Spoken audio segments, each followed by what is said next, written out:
Ang sabi ni Cordy dun sa end part ng part 1 ng kanyang kwento, para daw siyang sinampal ng karma. Naalala niyo ba si Lester? Yung ex-jowa ni Gloria doon sa DKB, yung pinaka-latest na kwento sa DKB.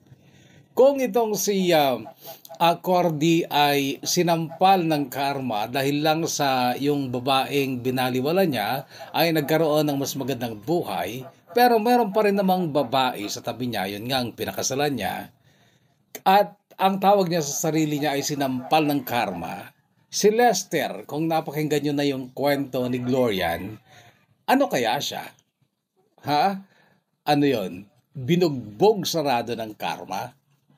Anyway, tinanggap kasi ni Cordy yung nangyari sa kanya. Ang sabi niya ay parang iyon ang hatol ng tadhana sa kanya. Kaya tinanggap niya. Okay, malungkot siya pero tinanggap niya. Kaya lang, it's been 4 years, mahigit, mula nung ay padala niya yung kanyang kwento. So ano na kayang nangyari sa kanya?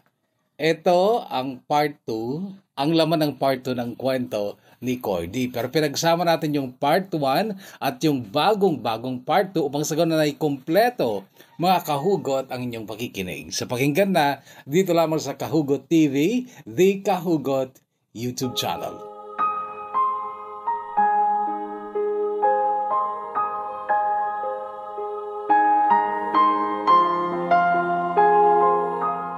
Dear Kuya Bono, isang mapagpalang oras po sa lahat.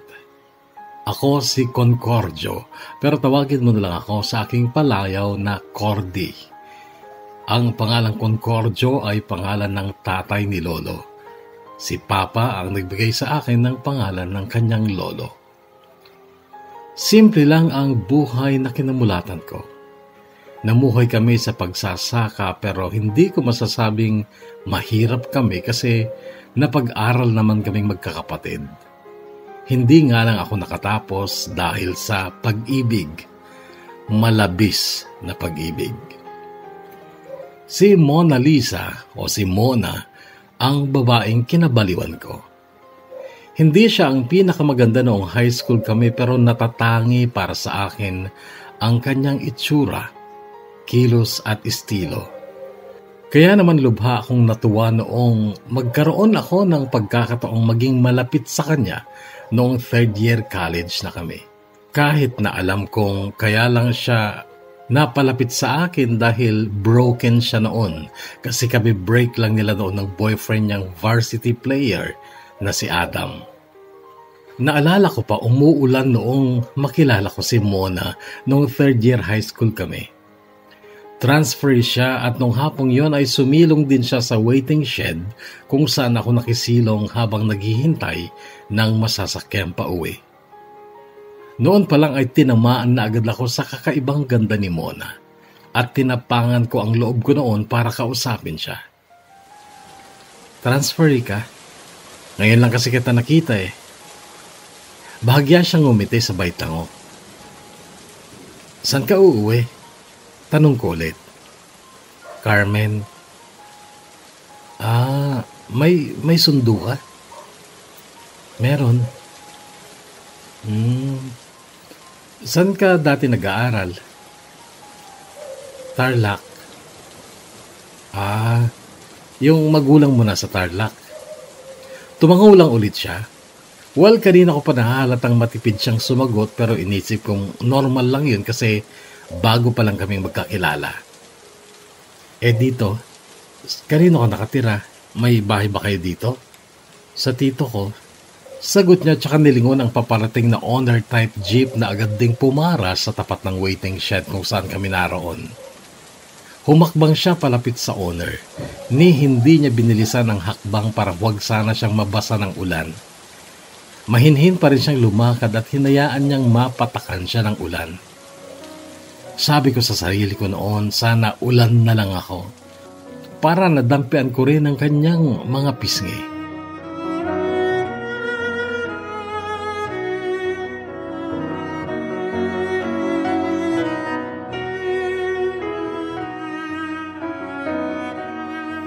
Hindi pa uso ang cellphone nung high school kami, Kuya Bono, kaya't sa sulat ko dinaan ang panliligaw ko kay Mona kahit na iisang school lang kami. Sa post office ko talaga pinapadala ang sulat ko para mas malakas ang dating. Kaso wala ni isa man lang sa mga sulat ko ang sinagot niya. Masakit man noon, Kuya Bono, ay tinanggap ko na lang na hindi siya para sa akin. Nag-enroll ako ng BS Criminology sa Arroyo University sa Cabanatuan City pero third year pa lang ako ay nasangkot na ako sa gulo at hindi ko inaasahan na napakalaking grupo pala yung nakaaway namin. Isa sa mga kasama ko ang naospital dahil sa inabot na bugbog mula sa mga kaaway namin. Nag-alala ang mga magulang ko para sa akin kaya't noong sumunod na semestre ay inilipat nila ako sa Tarlac City, sa TSU, at doon ay pinagpatuloy ko ang aking kurso dahil gusto ko noon ang maging isang pulis. Sa Tarlac State University, Kuya Bono, ay hindi ko inaasahang makikita ko ulit si Mona. Si Mona na dati ay kinalimutan ko na. Binati niya ako na magkasalubong kami. Matamis pa ang ngiti niya. "Dito ka rin pala nag-aaral?" sabi niya. "Transferi lang," sagot ko. Sumunod na pagkikita namin ay sa mismong kalsada kung saan naroon ang boarding house namin. Nagulat pa siya nang makita ulit niya ako. "Ikaw na naman," sabi niyang nakangiti. "Diyan ako nagkakasera," sabi ko, sabay turo sa boarding house namin. "Talaga? Sa tita ko yan eh. Diyan lang yung amin oh," sabi niya, tsaka tinuro ang bahay na pangatlo mula sa boarding house namin. "Magkapit-bahay pala tayo," sabi ko. "Obviously." "Sige, mauna na ako," paalam niya. Sinundan ko siya ng tingin, Kuya Bono, dahil noon ay talagang nabuhay ang pag-ibig ko para sa kanya. At kinumbinsi ko ang sarili ko na baka pinagtagpo lang ulit kami ng pagkakataon kasi kami talaga ang nakatadhana. Nais kong ipagtapat sa'yo, sana'y dinggin mong lihim ng puso kong ito. Nasa second floor ang kwarto namin sa boarding house, Kuya Bono, pero dati ay hindi ako mahilig tumambay sa terrace. Pero mula nung malaman kong kapit-bahay ko lang pala si Mona, ay naging tambayan ko na ang terrace. May isang araw na natanaw ko siyang parang may kaaway na matandang lalaking lasing. Alcoholic yung matandang yan eh. Narinig kong sabi ni Anton noong makita niyang pinapanood ko si Mona. "Sino ba yan?" tanong ko. "Tatay yata ng babae." "Si Mona." "Mona ba pangalan ng chicks na yan?" "Oo. Niligawan ko yan dati. At liligawan ko ulit." Sabi ko na tinotoo ko, Kuya Bono, at sinimulan ko yon sa pagsusulat sa bond paper ng mga short messages sa malalaking letterings. Tapos aabangan ko si Mona. Pang-umaga kasi siya pag MWF at dumadaan siya sa harap ng kasera namin ng alas 7:30. Maglalakad papuntang kanto kung saan naroon ang mga tricycle na maghatid sa kanya sa TSU. Unang letterings na sinulat ko sa bond paper nung umaga ng Lunes na yon ay, "Good morning, ingat." Noong padaan na siya ay tinawag ko ang pangalan niya. Lumingon naman siya, then pinakita ko ang hawak kong bond paper na may "Good morning, ingat." Napangiti siya, Kuya Bono, at ang ngiting yon ay maghapon na nagpaligaya sa akin. Sa iyong ngiti ko'y nahuhumali, at sa tuwing ikaw ay gagalaw, ang mundo ko'y tumitigil para lang sa'yo. Ngamit ng aking puso, sana'y mapansin mo'y lihim kong pagtingin. Umaga ng Wednesday, "I still love you" ang sinulat ko sa bond paper, at nung duman siya ay tinawag ko ulit siya. At nung lumingon ay pinakita ko sa kanya ang sulat ko sa bond paper. Nung una ay nakangiti siya, pero nawala ang ngiti niya nung mabasa niya ang sinulat ko. Biyernes ng umaga ang letterings ko naman ay hindi kita nalimutan. Yun lang at pinabasa ko ulit yun sa kanya nung dumaan siya ng umaga. Wala ulit siyang expression. Parang wala lang sa kanya ang mga pinababasa ko. Nawawalan na ulit ako ng pag-asa noon, Kuya Bono, kaya tinigilan ko na ang pagsusulat ng mensahe sa bond paper.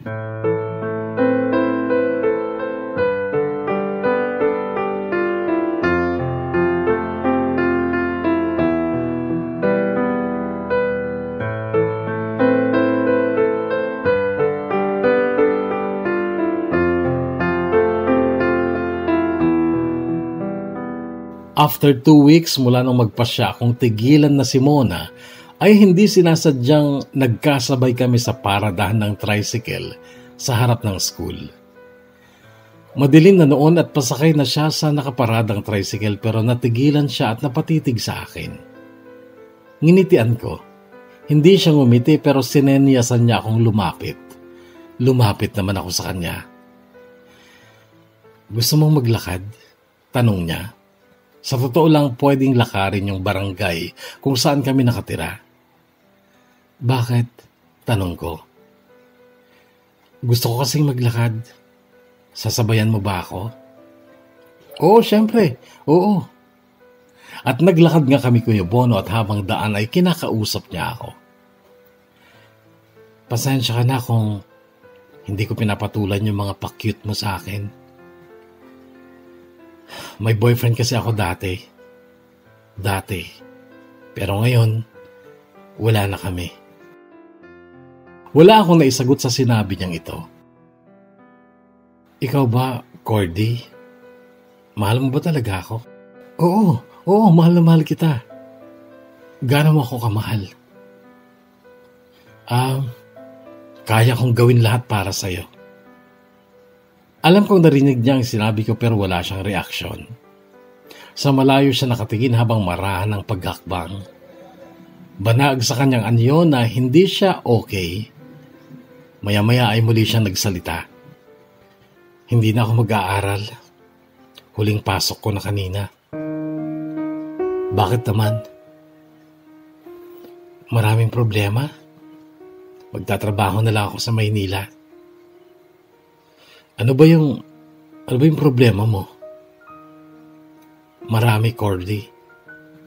Huwag mo nang alamin kasi ako mismo wala akong solusyon. Kaya tinatanggap ko na lang. Ayaw niyang i-specify sa akin kung ano ang problema niya, Kuya Bono, hanggang sa nabago na ang topic namin. Pero tiniyak ko na bago kami maghiwalay nung gabing yon, ay magkakaroon pa rin kami ng communication. Noon kasi ay may cellphone na ako, dipindot nga lang. Kaya tinanong ko kung ano ang number niya pero ang sagot niya ay wala daw siyang cellphone. Ang ginawa ko ay sinulat ko sa papel ang cellphone number ko tsaka ko binigay sa kanya. Mag-text ka sana kapag nasa Maynila ka na. Sige, sagot niya. Huminto ako sa harapan ng kasera namin. Pero pinanood ko pa rin siyang maglakad hanggang sa makarating siya sa bahay nila na 3 bahay lang ang layo sa akin. Masaya ako nun, Kuya Bono, kasi nakapag-usap kami ng matagal at alam kong may problema siya at gustong-gusto ko siyang tulungan. Ganun naman talaga, di ba? Gusto mong pasanin ng pasanin niya dahil ayaw mo siyang mahirapan. Kasi mahal mo siya.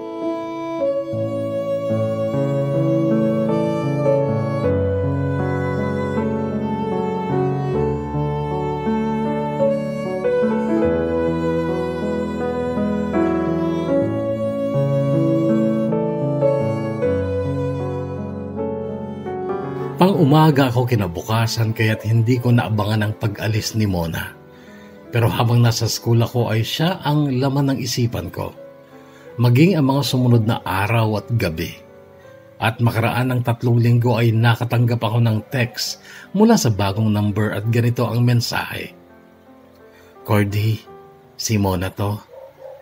Sana nandito ka. Kailangan ko ng kasama. Tumakbo ako palabas ng kasera para magpa-load upang ma-replyan ko siya. At nung may load na ako ay tinawagan ko siya pero iba ang boses sa kabilang linya. Sinabi kong si Mona ang hinahanap ko. Pinaghintay niya ako dahil pupuntahan daw niya si Mona sa kwarto nito. Nakitext lang pala siya. Agad gumapang ang saya sa puso ko nung marinig ko ang tinig ni Mona. "Kumusta ka dyan?" tanong ko. "Mahirap, pero kinakaya ko." Mona, seryoso ka ba? Gusto mo akong pumunta dyan para samahan ka?" "Oo, kung gusto mo, kaso nag-aaral ka. Pupunta ako, Mona. Hintayin mo lang ako." "Sure ka?" "Oo, sa Lunes ng umaga, luluwas ako. Sabihin mo lang sa akin kung saan ka. Pupuntahan kita." Sinabi nga niya, Kuya Bono, at nung sumapit ang Biyernes ay umuwi ako sa amin. At pagsapit ng Linggo ay binigay na sa akin ang allowance ko, pati ang pambayad sa mga projects na gawa-gawa ko lang.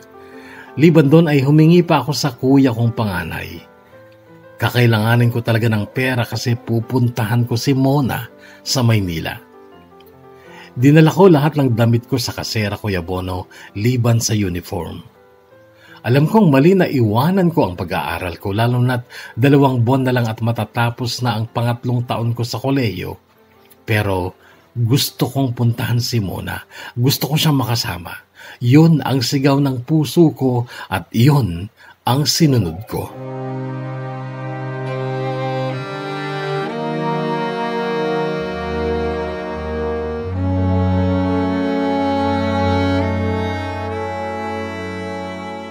Sa Taguig ko pinuntahan si Mona. Day off niya noon.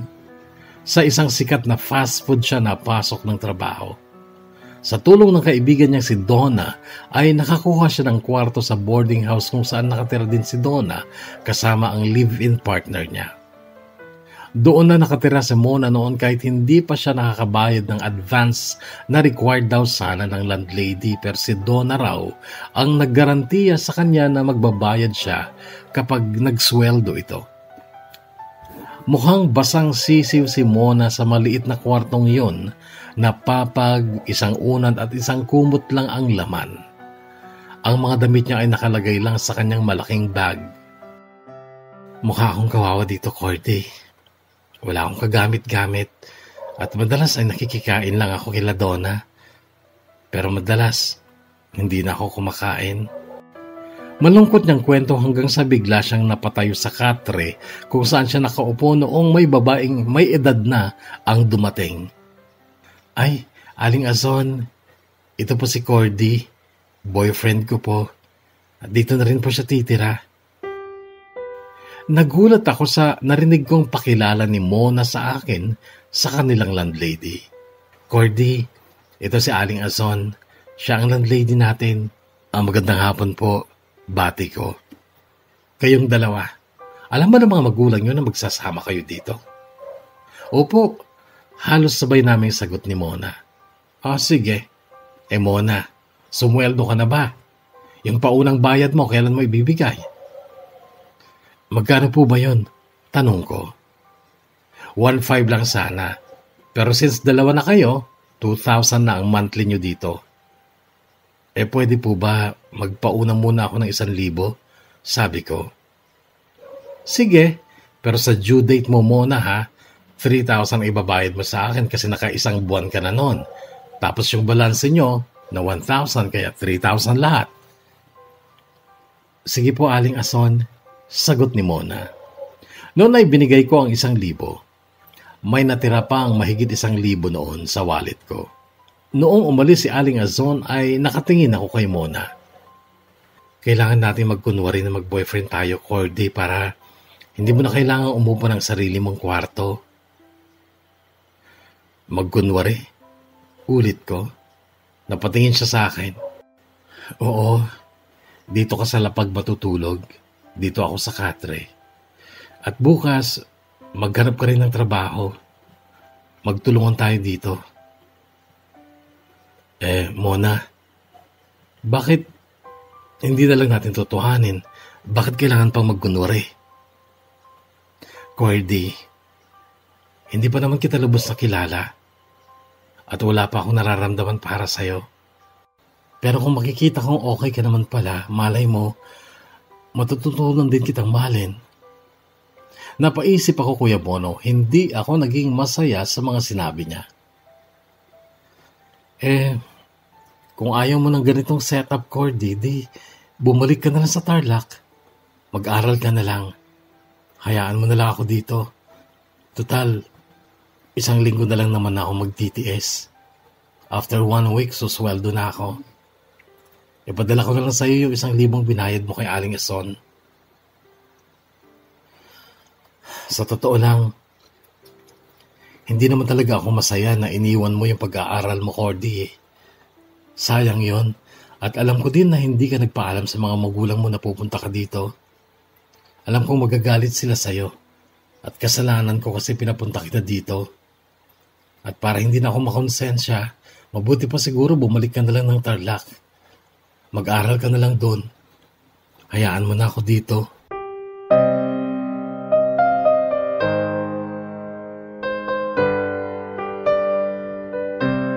Pinag-isipan ko ang sinabing yun ni Mona, Kuya Bono. Tama naman talaga siya. Hindi ko dapat isakripisyo ang pag-aaral ko.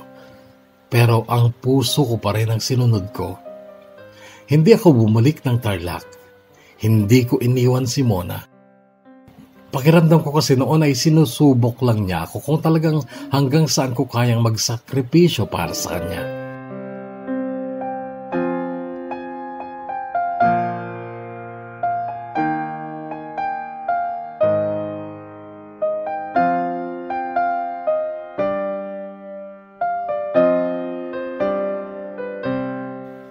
Napasok ako bilang pahinante ng truck na nagsusupply ng grocery items sa mga tindahan. Magaan lang naman ang trabahong yun, Kuya Bono, kasi 3 naman kami. Driver, sales agent at ako na pahinante. Katulong ko din naman lagi ang driver kapag marami kaming binubuhat. Noong mga unang araw namin ni Mona, mahirap talaga lalo na noong maubos na ang natirang pera ko. Siya ay nakikikain pa rin noon kila Donna at ako ay kumakain sa labas. Noong magsweldo na kaming pareho ni Mona ay bumili kami ng mga gamit sa aming kwarto.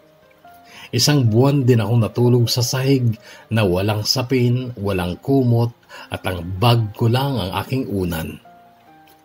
Kalahati ng sinweldo ko noon ay pinambili ko ng mga gamit namin, pati gamit sa kusina, kalan, gasol at kung ano-ano pa. Masaya ako noon na parang nagbabahay-bahayan kami ni Mona. Pero mas lalo akong sumaya noong isang gabing matutulog na sana kami. Naglatag na ako ng banig sa sahig pero narinig kong nagsalita si Mona. Hoy, baka gusto mo na dito sa papag, sa tabi ko.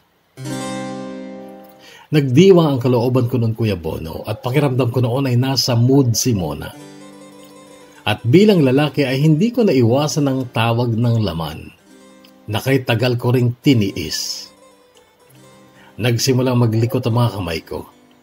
Pinatong ko ang kamay ko sa tiyan ni Mona, hindi siya nag-react. Itinaas ko ang kamay ko sa dibdib niya pero inalis niya ang kamay ko. Oy, Cordy, hindi pa tayo. Pwede sagutin mo na ako para tayo na. Sige, sinasagot na kita. Noon din, Kuya Bono, ay hinagkan ko siya sa mga labi niya. Naramdaman kong gumanti siya sa halik ko at ang halik na yon ay nauwi sa alam mo na. At masaya ako noon, Kuya Bono, dahil nalaman kong ako ang nakauna sa kanya.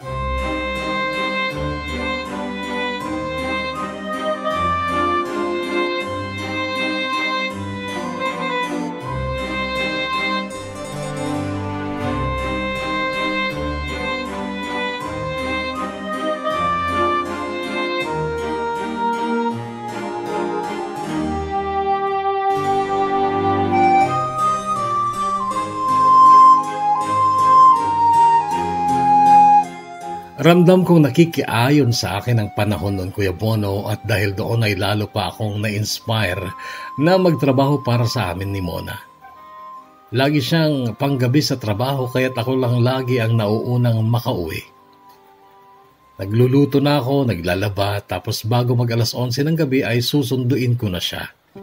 Malapit lang ang McDo sa tirahan namin kaya nilalakad ko lang. Pagdating namin, tsaka pa lang kami kakain ng sabay. At maligaya kami, Kuya Bono.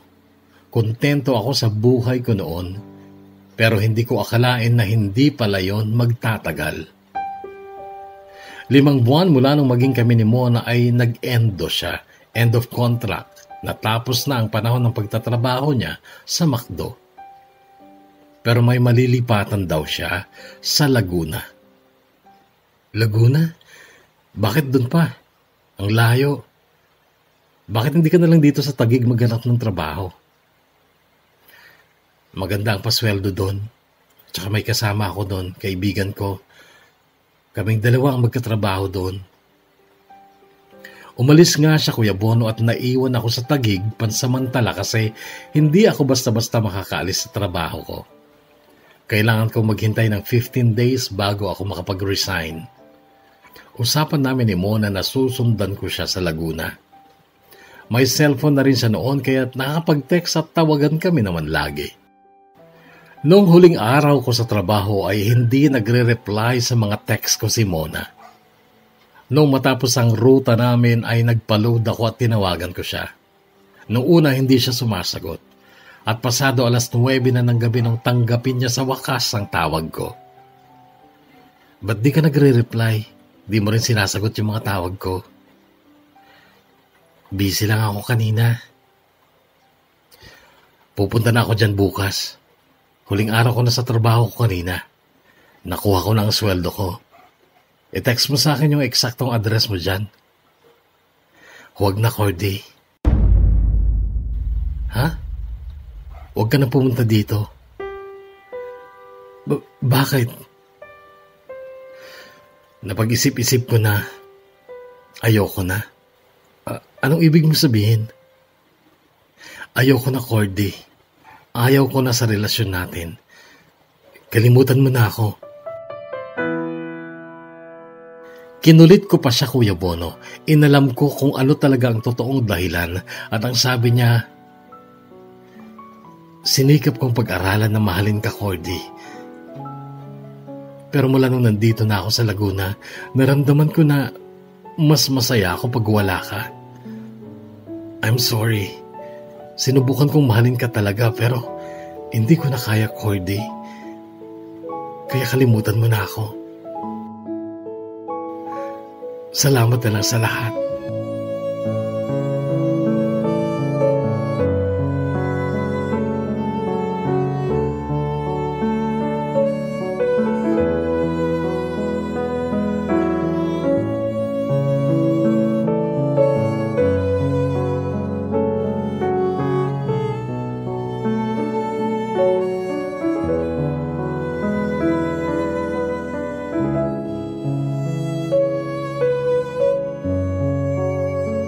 Tatlong araw pa ako sa Taguig, Kuya Bono. Sinubukan ko pa rin maghanap ng panibagong trabaho pero nabigo ako hanggang sa naglakas loob na lang akong umuwi dito sa amin.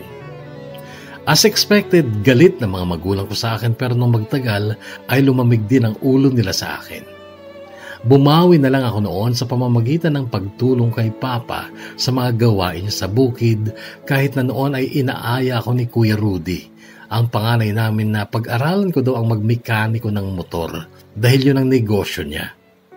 May tindahan din siya ng mga spare parts and accessories ng mga motor sa bayan. Tapos may service center din siya. Si Cardo, walang kaalam-alam dati sa pagmemekaniko, natuto. E di kumikita na ngayon ng 500 hanggang 1,500 kada araw. Sabi pa sa akin nun ni Kuya Rudy. Si Cardo, Kuya Bono, ay pinsang buo ko. Siya ay bunsong anak ng panganay na kapatid ni Papa. Ulilang lubos na siya. Hindi nakapag-college si Cardo at dati ay nagbubukid din lang siya pero gumanda nga ang buhay niya mula nung matutong magmekaniko ng motor. Si Cardo ay hindi ko lang pinsan kundi best friend ko din noong elementary at high school kami. Naghiwalay lang kami nung mag-college na ako dahil siya ay hindi na nakapagkolehiyo. Pinili kong tumulong na lang kay Papa sa bukid. Kailangan kong magpalakas at bumawi sa kanya sa katarantaduhang ginawa ko sa pag-aaral ko. Nagbabakasakali ako noon na baka pag-aralin ulit ako. Malungkot sa bukid, Kuya Bono, kahit abala ang katawan mo sa trabahong kalabaw pero ang isip mo ay naglalakbay naman at oo, laman pa rin lagi ng isipan ko si Mona. Hanggang noon, Kuya Bono, ay mahal ko pa rin siya at nahihirapan pa rin ako natanggapin na wala na kami, na hindi na siya sa akin, na iniwan niya ako. Sa aking pag-iisa, ala-ala ka, bakit hanggang ngayon ay ikaw pa rin sinta? May isang gabing inaya ako ni Cardo sa birthday ng kaibigan niyang si Wally sa kabilang baryo. Napakasaya ng gabing yun, Kuya Bono. Sky is the limit ang inuman at may mga chicks pa. Nasa abroad kasi ang mga magulang ni Wally kaya't solo niya ang bahay nila at wala talagang nakikialam sa amin. 5 magagandang babae ang naroon noon, nakatable sa amin. Sina Cheska, Eileen, Tina, Imelda at Jenny. Si Jenny ang type na type ko noon, Kuya Bono, at siya ang pinormahan ko pero hindi ako ang type niya. Nagkalasingan kami hanggang sa dumating sa puntong kanya-kanya na kami ng partner at si Imelda o Melda ang naiwan lang kaya't siya ang tinabihan ko. Maganda naman si Imelda, Kuya Bono. Maamo ang mukha pero morena at simpleng-simple lang pumorma. Napagtanto ko na medyo conservative si Imelda kasi panay ang tabig niya sa kamay ko kapag chinachansingan ko siya. Kaso, lasing din siya at hindi siya ganun kalakas para mapaglabanan ang tama ng alak at kademonyohan ko. Nahulog din siya sa mga kamay ko.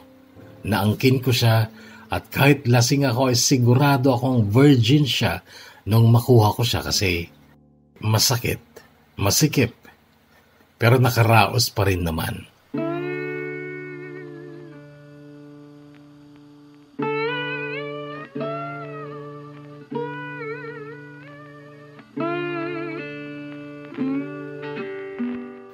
Magkatabi kami ni Melda sa magdamag na yon. Pero nung magising siya ay umiyak siya. Nilapitan siya ng iba pang mga babae noon at nag-alala para sa kanya. Hanggang sa tawagin ako ni Cheska at ang sabi niya, "Hoy Cordy, panagutan mo yung ginawa mo kay Melda." "Ano? Pareho namin ginusto yun. Tsaka hindi ko naman siya syota." "Yun pala Cordy eh. Hindi mo pala siya syota, pero ginalaw mo." "Pareho namin gusto yung nangyari." "Lasing siya kagabi, Cordy." "Lasing din ako." "Cordy, criminology student ako. At ikaw din, di ba? Alam natin ng batas. Pwedeng i-declare na rape ang ginawa mo kay Melda. Gusto mong makulong?" "Hindi." "So, panagutan mo si Melda."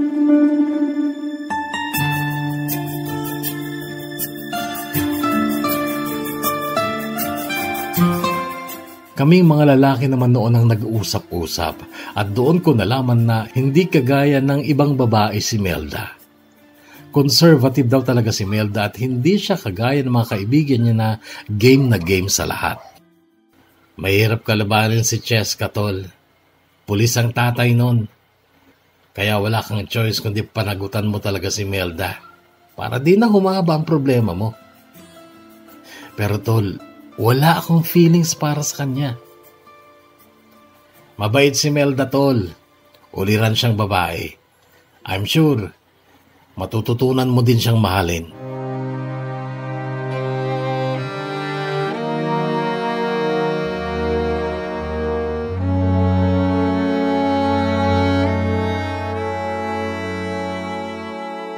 Hindi ako pinatahimik ni Cheska, Kuya Bono, kaya't makaraan ng 4 na araw ay kinausap ko ang mga magulang ko.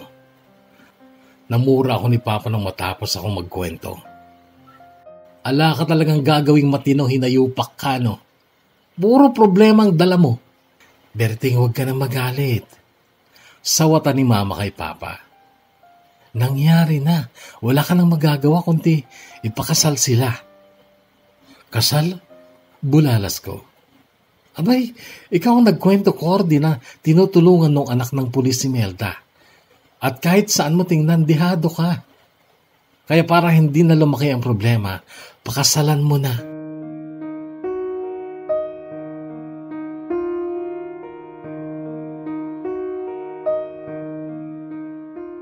Kuya Bono, wala na akong nagawa para kontrahin ang magulang ko kasi sa totoo lang, kasalanan ko naman talaga. At aminado ako na takot din ako kay Cheska. Matalino siya at matapang na babae at alam kong mahal niya ang kaibigan niyang si Melda. Nag-usap-usap na lang kami ni Cheska dito sa bahay. Wala palang magulang si Melda. Disgrasyada din pala ang nanay niya kaya't sila lang mag-ina noon ang nabuhay at kailan lang muling nakapag-asawa ang nanay niya ng taga Romblon at doon na ito nakatira. Noon ay nakatira lang si Melda sa bahay ni Cheska para siyang katulong doon kaya't lumalabas talaga na ang guardian ni Melda noon ay yung magulang ni Cheska, ang nanay nitong kapitana ng barangay nila at ang tatay nitong pulis. Wala talaga kaming laban, Kuya Bono, kasi 17 lang pa noon si Melda at ako 5 buwan pa noon bago ako mag-21. Dahil wala ang nanay ni Melda, walang parental consent, kaya't hindi kami pwedeng ikasal. Dahil doon ay nagdesisyon silang dito na sa amin tumira si Melda habang hinihintay namin ang nanay niya. Nagsama nga kami ni Melda, Kuya Bono, dito sa bahay, sa kwarto ko. Pero dahil sa hindi ko siya mahal, ay kung anong damdamin ko ay yun ang lumalabas na pakita ko sa kanya. Hindi ko siya pinaasa na matututunan. Hindi ko siya pinaasa na matututunan ko din siyang mahalin. At dahil doon ay naunawaan ko ng lubos si Mona kung gaano kahirap din para sa kanya noon na pakisamahan ako kahit hindi pala niya ako mahal. Mabuti pa nga si Mona, Kuya Bono, kasi sabi niya, pinag-aralan daw niya akong mahalin pero si Melda, hindi ako nag-aksaya ng panahon para pag-aralan siyang mahalin. Paglasing ako o nakainom ako, bagay na dumadalas noon kasi nga masama ang loob ko, at kapag gabi, ginagalaw ko siya, total, pakakasalan ko din naman, kahit labag sa kalooban ko. Pero yung sambitin ang salitang I love you sa kanya, never kong ginawa. Kasi nga, totoo lang ako sa sarili ko. Hindi ko siya mahal. May iba akong mahal.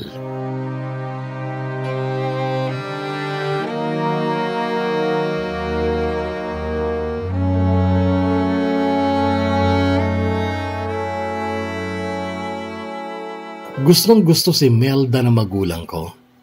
Masipag kasi siya sa bahay at magaling magluto. Aminado ako na lagi akong may ganang kumain dahil sa masasarap na luto ni Melda. Sabi nila, the way to a man's heart is through his stomach. Hindi pala yun totoo kasi nilalantakan ko ang mga luto niya. Pati ang katawan niya kapag nag-iinit ako. Pero nanatiling wala siyang lugar sa puso ko. Kasi ang laman pa rin ng puso ko noon ay walang iba kundi si Mona. Si Mona na biglang nag-text gamit ang bagong number. At bigla akong napatayo sa kinauupuan ko nang malaman kong siya ang nag-text. Nangungumusta lang nung una hanggang sa tanungin niya kung nasaan ako. Dito sa amin, sagot ko. Ikaw, nasa Laguna ka pa rin ba? Nandito na ako sa Taguig. Sagot niya. Hanggang sa nagkwento na siya na natanggal daw siya sa trabaho sa Laguna dahil siniraan daw siya ng mga katrabaho niyang babae. Naging simula ulit yun ang communication namin ni Mona, Kuya Bono, at inaamin ko na dahil sa mga text niya ay sumasaya ang bawat araw ko. At muntikon kong masuntok sa mukha si Melda nung gabing mahuli ko siyang pinakialaman ng cellphone ko at nagbasa ng mga messages. Namura ko siya noon, Kuya Bono. Pakialamera ka, sabi ko pa. Umiyak siya noon. Alam kong hindi dahil sa namura ko siya, kundi dahil sa mga nabasa niyang panunuyo ko kay Mona. Alam kong nagselos siya.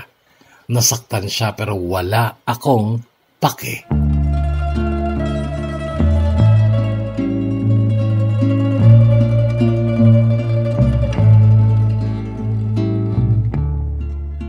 Hanggang sa dumating ang isang gabi, nag-text si Mona.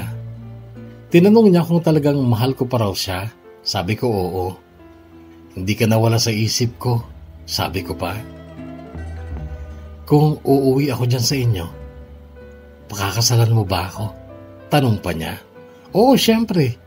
Ganon agad ang sagot ko, Kuya Bono, kahit alam kong mahirap mangyari yun dahil kasama ko si Melda. Kaya lang sabi ko sa sarili ko noon ay gagawan ko ng paraan at kailangan sa babaeng mahal ko ako makakasal. Kinabukasan noon, August 23, 2003, bandang alas 11 ng umaga, nasa bukid ako, sa kubo, nag-iisa, at nakatunga nga habang hinihintay ang pagtila ng ulan. Malakas ang ulan noon kaya't hindi ako makagawa sa bukid. Si Papa noon ay nasa bayan dahil meeting nilang magsasaka. Ka-text ko noon si Mona. Naglalambingan kami sa text. Pinagkukwentuhan namin yung mga masasayang sandali namin noon sa Taguig. Noong magkasama kami sa isang kwarto. Nang makita kong paparating si Melda. Inaasahan ko siyang darating kasi magdadala siya ng tanghalian ko pero hindi ko inaasahan kahit malakas ang ulan ay lumusong siya. Nanginginig siya sa ginaw nung makarating siya sa kubo. Hindi ko siya pinansin kahit nung ihanda niya na ang pagkain ko. Kain ka na. Narinig kong sabi niya pero nire-replyan ko noon si Mona sa text. Magpaalam ka muna kay Mona. Sabihin mong kakain ka lang saglit. Sabi pa ni Melda na parang nagdulot sa akin ng inis. Siguro pinakialaman mo na naman ang cellphone ko kagabi, no? Inis na tanong ko sa kanya. Hindi siya sumagot. Napakapakialamera mo talaga. Pasensya ka na, Cordy. Oo. Nabasa ko lahat ng messages sa cellphone mo kagabi. Pero huwag kang mag-alala. Dahil mula ngayon wala nang makikialam sa'yo. Narinig ko ang mga sinabing ito ni Melda pero hindi ko siya nilingon man lang. Pero sa sulok ng mga mata ko ay nakita kong bumaba siya mula sa sahig ng kubo at muli niyang isinuot ang kanyang jacket na basa na. Aalis na ako, Cordy. Hindi ko na ipagpipilitan ang sarili ko sa'yo. Masakit man sa akin kasi kahit ganyan ang ugali mo, natutunan na kitang mahalin. Pero tinanggap ko na din na hindi mo ako mahal dahil may mahal kang iba. Si Mona. Hahayaan ko na lang kayong lumigaya. Salamat na lang sa lahat.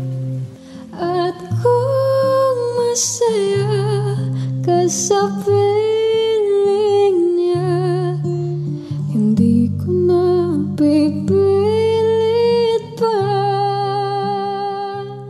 Pag-uwi ko kinahaponan sa bahay ay wala na nga si Melda. At nagdulot sa akin ng matinding saya.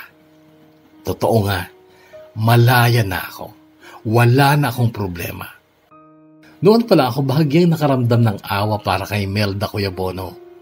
Hindi ko alam na ganun pala talaga siya kabait. Kasi ibinigay niya ang kalayaan ko.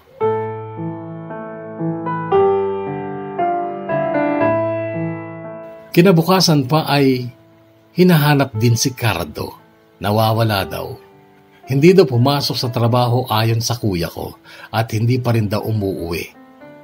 Tapos nagkaroon na ng haka-haka na baka magkasama sina Melda at Cardo. Pumaimbulog sa barangay ang chismis na yon pero wala akong pakialam dahil noon ay excited ako, Kuya Bono, dahil darating na si Mona. Uuwi siya dito sa amin at si Mona, Kuya Bono, ang inapura ko na mapakasalan. Oo, Kuya Bono, December 12, 2003 ay nagpakasal kami ni Mona. Katatapos lang noon ang anihan kaya't medyo naging engrande ang kasalan namin. At sobra-sobra ang naging kaligayahan ko noon, Kuya Bono, dahil sabi nga nila sa hinaba-haba ng prosesyon sa simbahan din ng tuloy. Maligayang maligaya ako noon, Kuya Bono, dahil ang babaeng nakatuluyan ko ay ang babaeng pinakamamahal ko. Malabis din ang pasasalamat ko noon sa Diyos dahil itinadhana niya na si Mona ang maging asawa ko. At ngayon, nandito na, palaging hawakan ang iyong mga kamay.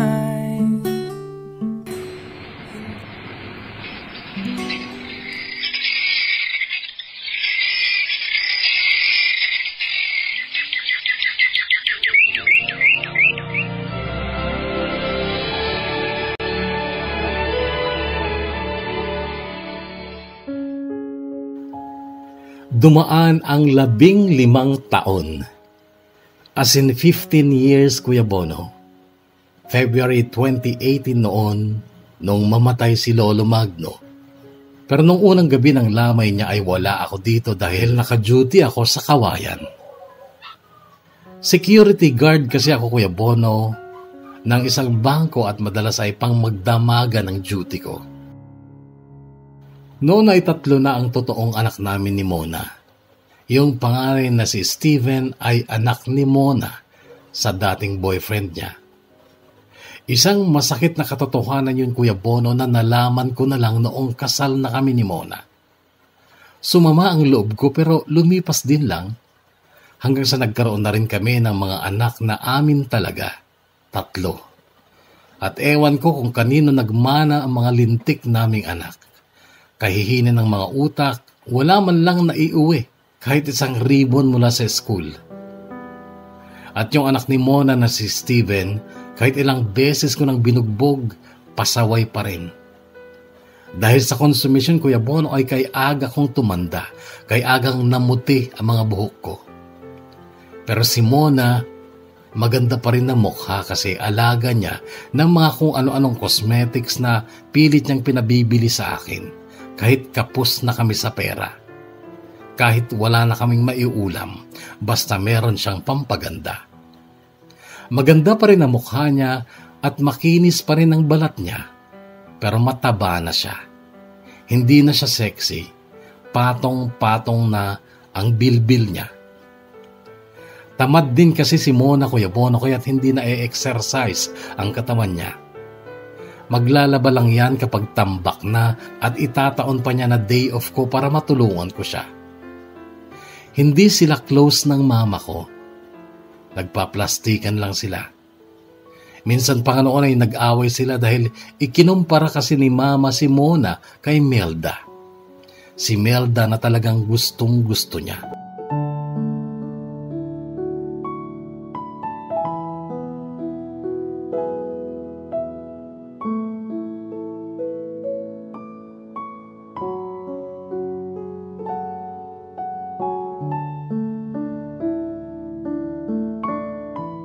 Pangalawang gabi ng lamay ni Lolo Magno ay nandito ako.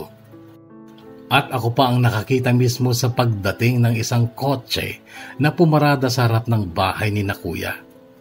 Nasa likod kasi ng bahay ni na Kuya ang bahay ni na Lolo at Lola at doon nakaburol si Lolo. Akala ko nung una ay yung konsehal ng bayan ang lalabas mula sa kotse pero nagulat ako. Noong ang pinsan ko na si Cardo ang nakita kong lumabas mula sa kotse. Agad akong humanga sa kanya dahil maganda pa rin ang pakangatawan niya. Hindi kagaya kong malaki na ang tiyan. Sumaludo siya sa akin nung makita niya ako habang pahakbang siya sa kabilang pinto ng kotse upang buksan ito. At pagkatapos noon ay isang babae ang lumabas mula sa pintong binuksan ni Cardo. Napanganga ako nung makita ko ang babae. Maganda at sexy pa rin ang katawan. Si Melda. Sumunod na bumukas ang panglikod na pinto ng kotse at isang gwapong binatilyo ang lumabas na may kasunod ding batang babae na napaka-cute din ang mukha at pananamit. Naunang humakbang si Cardo palapit sa akin. Insan, bati niya sa akin, nakipag-alamano. Long time no see sabi ko. Oo, 15 years. Sa wakas, nakauwi na din dito.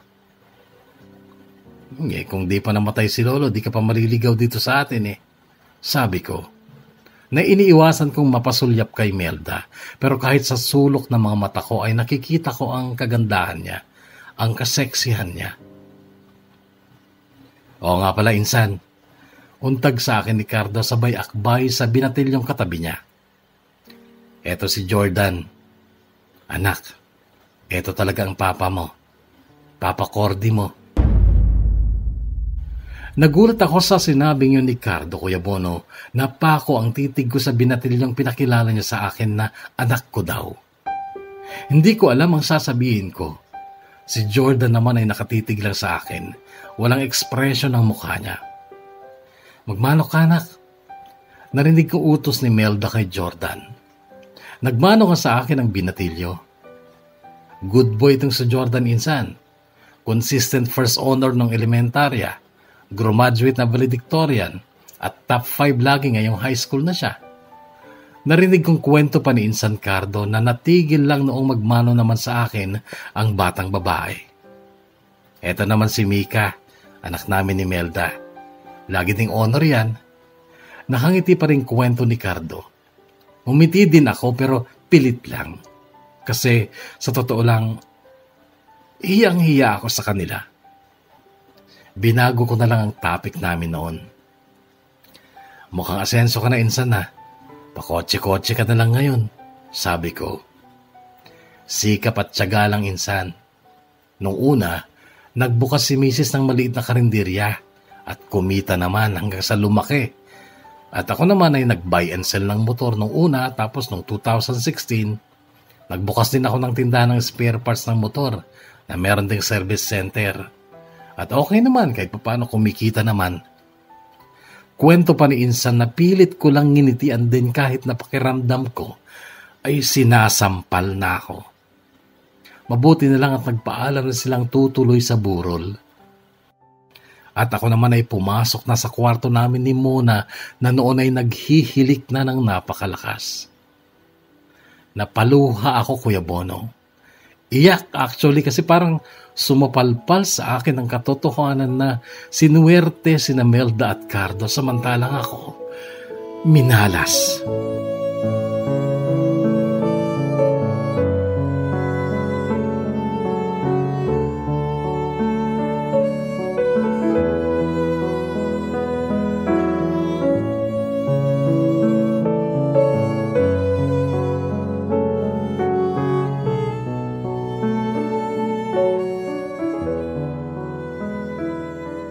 Kinalola sila tumira hanggang sa mailibing si Lolo at nakita ko kung gaano kaayos ang pamilya ni Cardo at Melda, kung gaano kabait at katalino ang mga anak nila.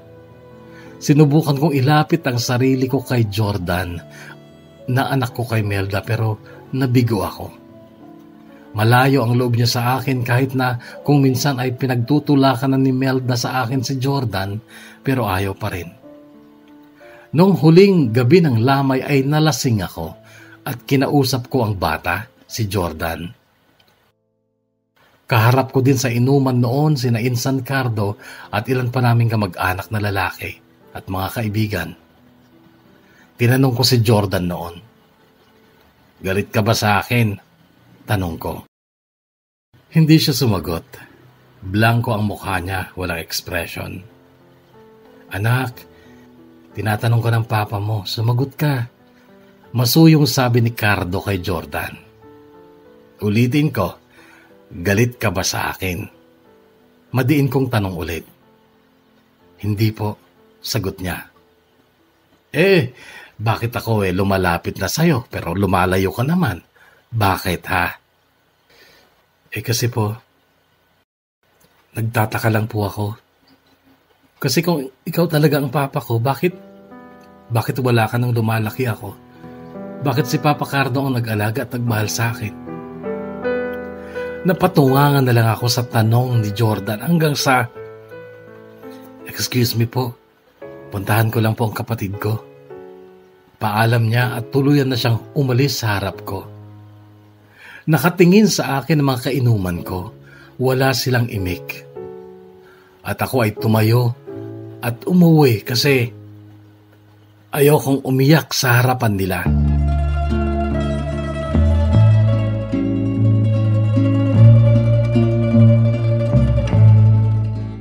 Kuya Bono, ang aking kwento ay halimbawa na hindi sa lahat ng pagkakataon ay tama na puso ang sundin mo.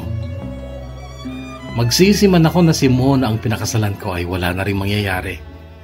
Pero naiisip ko kung si Melda siguro ang napangasawa ko, siguro ganun din kaganda ang pamilya ko. Oo, naiinggit ako, inaamin ko yan. Pero hindi ko naman na maibabalik ang nakaraan. Kaya kung ano man itong naging kapalaran ko, haharapin ko na lang. Tanggap ko na rin na siguro nakarma lang ako kasi hindi ako nakonsensya noon sa pagturing ko kay Melda.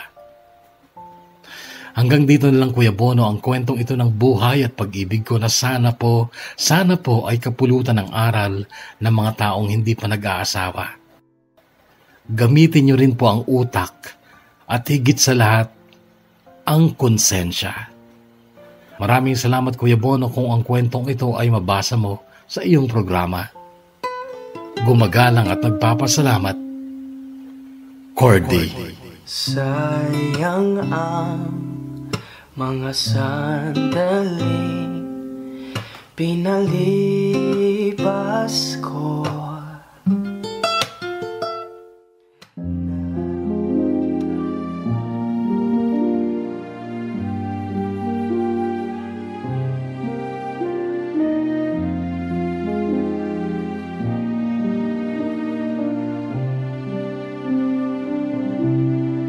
Dear Kuya Bono,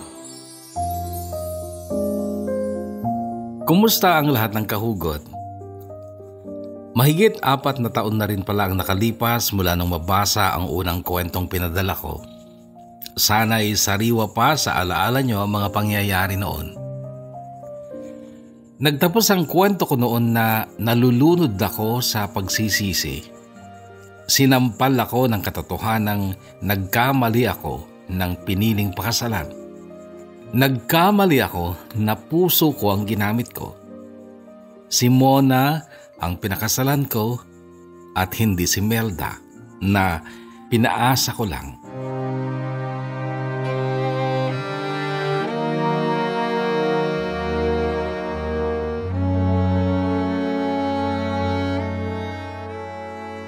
Buhay pa si Lolo Magno nung minsang pagsabihan niya ako habang mag-isa akong umiinom ng alak. Aburido ako noon, konsumido sa mga anak at sa asawa ko. Nagsisisi ka na ba na pinaalis mo si Melda dito, Cordy? Nakangising tanong ni Lolo. Tutok ang mga mata niya sa mukha ko. Nakangiti siya. Ngiting alam kong ang ibig sabihin ay, "Be, buti nga sa'yo, bobo ka kasi." Mahilig mang ganon si Lolo Magno maski sa mga bata. Kapag may nagawa silang kapalpakan dahil hindi sinunod ang turo o payo niya, "Be, buti nga sa'yo, ang tigas kasi ng ulo mo, hindi ka nakikinig sa akin." At yung tanong niyang yun noong kung nagsisisi na daw ba akong pinaalis ko pa si Melda ay kinontra ko na lang, itinama. "Lo, alam mo hindi ko siya pinaalis. Kusa siyang umalis. At alam na alam mo din, Lolo, na sumama siya kay Insan Cardo."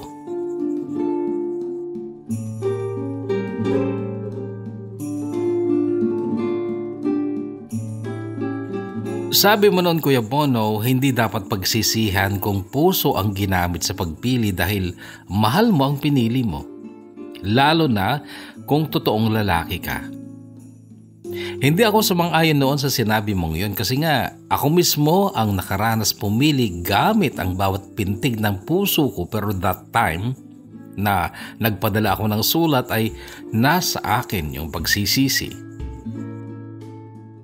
Si Hermenegildo ay kaklase, ka-boardmate at barkada ko nung first year hanggang third year college ako sa Cabaratuan City. Naging ganap siyang pulis subalit minala sa isang engkwentro dahilan upang maging PWD siya dahil naputulan ng 2 paa noong 2017. Nagsimula kaming magkaroon ulit ng communication ni Hermenegildo noong 2018. Noong pumanaw si Lolo Magno kung saan nakapag-post kasi ako sa Facebook para sa mga kamag-anak at mga kaibigan ng lolo ko. Isa si Hermenegildo sa mga nakakita ng post ko dahil sa isang common friend sa Facebook namin na nag-comment. Inad niya ako. Nakangiti naman akong kinonfirm ang kanyang friend request dahil bumalik kaagad sa alaala ko ang mga kalokohan namin nung college kami sa Cabaratuan City. Una na sa kalokohan namin ni Hermenegildo noon ay ang pagtawag namin sa isa't isa ng buo naming first name. Hindi kami nagtatawagan ng palayaw kaya nga nasanay akong tawagan siyang Hermenegildo sa halip na Hermi. At ako'y tinatawag naman niya kahit saan sa pangalan kong Concordio sa halip na Cordy. Dahil pa rin sa babae noon ay nag-a-attend kami sa prayer meeting sa isang religion ng babaeng nag-anyaya sa kanya, si Angela. Para lang makasama niya ito, kaya lagi kaming sumasama. Naging ka-close pa namin ng isang pastor, si Pastor Nico, pero pareho kami ni Hermenegildo na hindi natuloy umanib sa religion na yon dahil binasted naman siya ni Angela. Pero yung galing ni Pastor Nico sa pagbibigay ng sermon o pagpapayo, natutunan ni Hermenegildo. Noong third year na kami, kapag may barkada o ka-boardmate kaming dumadaan sa pagsubok sa buhay o love life, siya ang laging takbuhan para hingan ng payo. Dahil mahusay talaga siya, malalim ang pinaghuhugutan niya at maiengganyo kang makinig sa payo niya.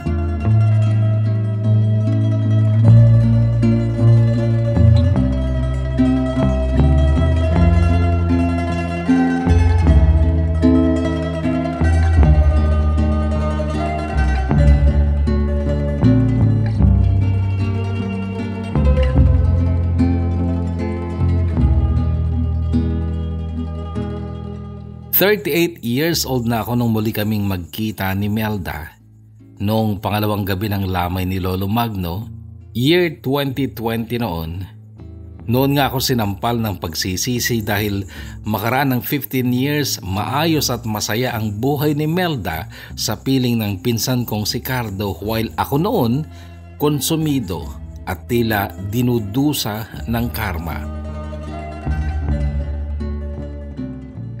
Kung maalala nyo, nung iwanan ako ni Melda, naglaho ring parang bula si Insan Cardo at natural na buo noon ang haka-haka na baka magkasama sila, nagtanan.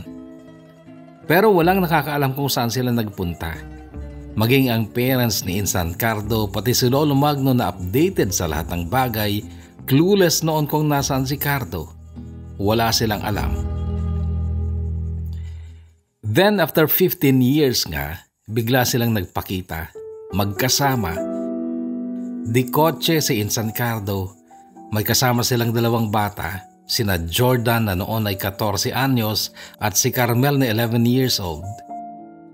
Guwapo at maganda ang 2 bata, halatang naalagaan ng maayos, magagalang sila at ayon pa kay Insan Cardo ay laging nasa top ang mga bata sa mga eskwelahan nila.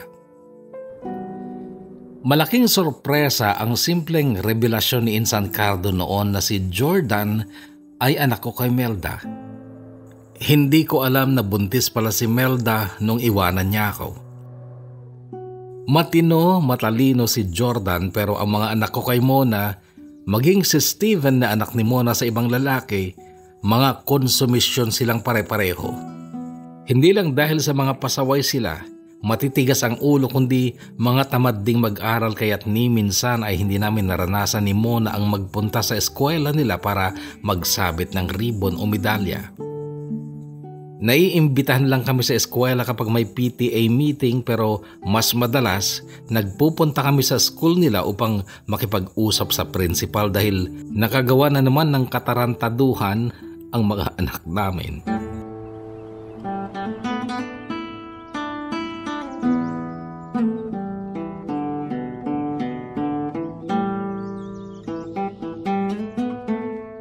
Noong binata pa ako, lalo na nung college pa ako sa Cabanatuan, tarantado din ako.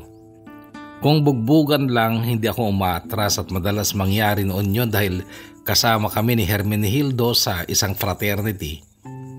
Pero dahil sa frat ay nahinto ako at nalipat ng eskwela sa Tarlac City. Subalit mula nung maging kami ni Mona, lalo na nung nagsama na kami sa Taguig, binago ko ang sarili ko. Hindi na pwedeng pairalin lagi ang init ng ulo dahil baka mapahamak ako at kapag nangyari yon, baka mahiwalay ako kay Mona. Pero yung pagiging basagulero ko pala, namana ng mga anak ko kay Mona pero bakit hindi minana ng anak ko kay Melda? Kay Tino ni Jordan. Samantalang sina Monray, Dio at Ezra, mga anak ko kay Mona, puro mga sanggano. Naging marunong pala sa buhay si Melda. Nag-open ng karinderya para matulungan si Cardo sa pamumuhay nila sa Romblon. Samantalang si Mona, sa bahay lang pero tamad pa kaya nga tumaba. Bottom line, Kuya Bono, minalas talaga ako sa asawa maging sa mga anak. Sino nga bang hindi makakapagsabing kinarma ako? Lahat ng taong nakakilala sa akin, maging ang mga nag-comment noon sa unang kwento ko, nabasa ko ang ilang comment na nagsabing, karma is real.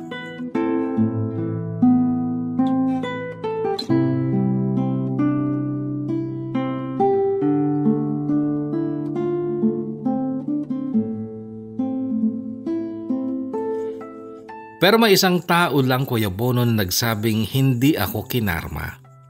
Ang taong ito ay si Hermenegildo, ang college friend ko na naging mahusay sa pagbibigay ng pagpapayo.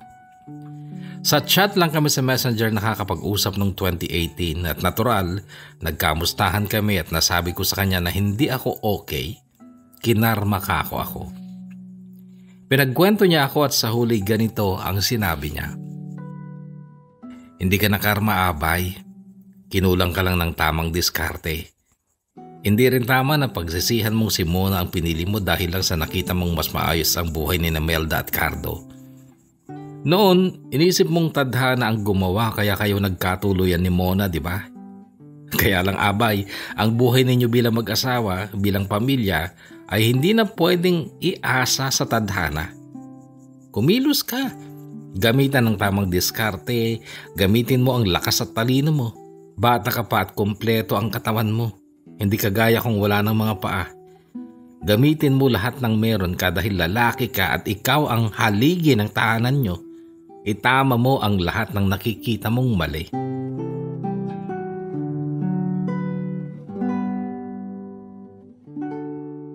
Noon, Kuya Bono, ay napag-combine ko ang payo mo sa akin noon at ang payo ni Hermenegildo. Ang sabi mo noon sa chat sa akin, hindi dapat pagsisihan kung puso ang ginamit mo sa pagpili dahil mahal mo ang pinili mo, lalo na kung totoong lalaki ka. Yung panghuling sentence mo talaga, lalo na kung totoong lalaki ka. Na-realize ko, ang totoong lalaki ay hindi lang puro tapang at lakas na siyang ginamit ko nga sa aking pamilya kaya oo, hindi naging epektibo. At na-realize ko may kulang pala talaga sa diskarte ko. At ang kulang na yun ang pilit kong hinanap at pinunan dahil baka sakali, maayos ko pa ang pamilya ko.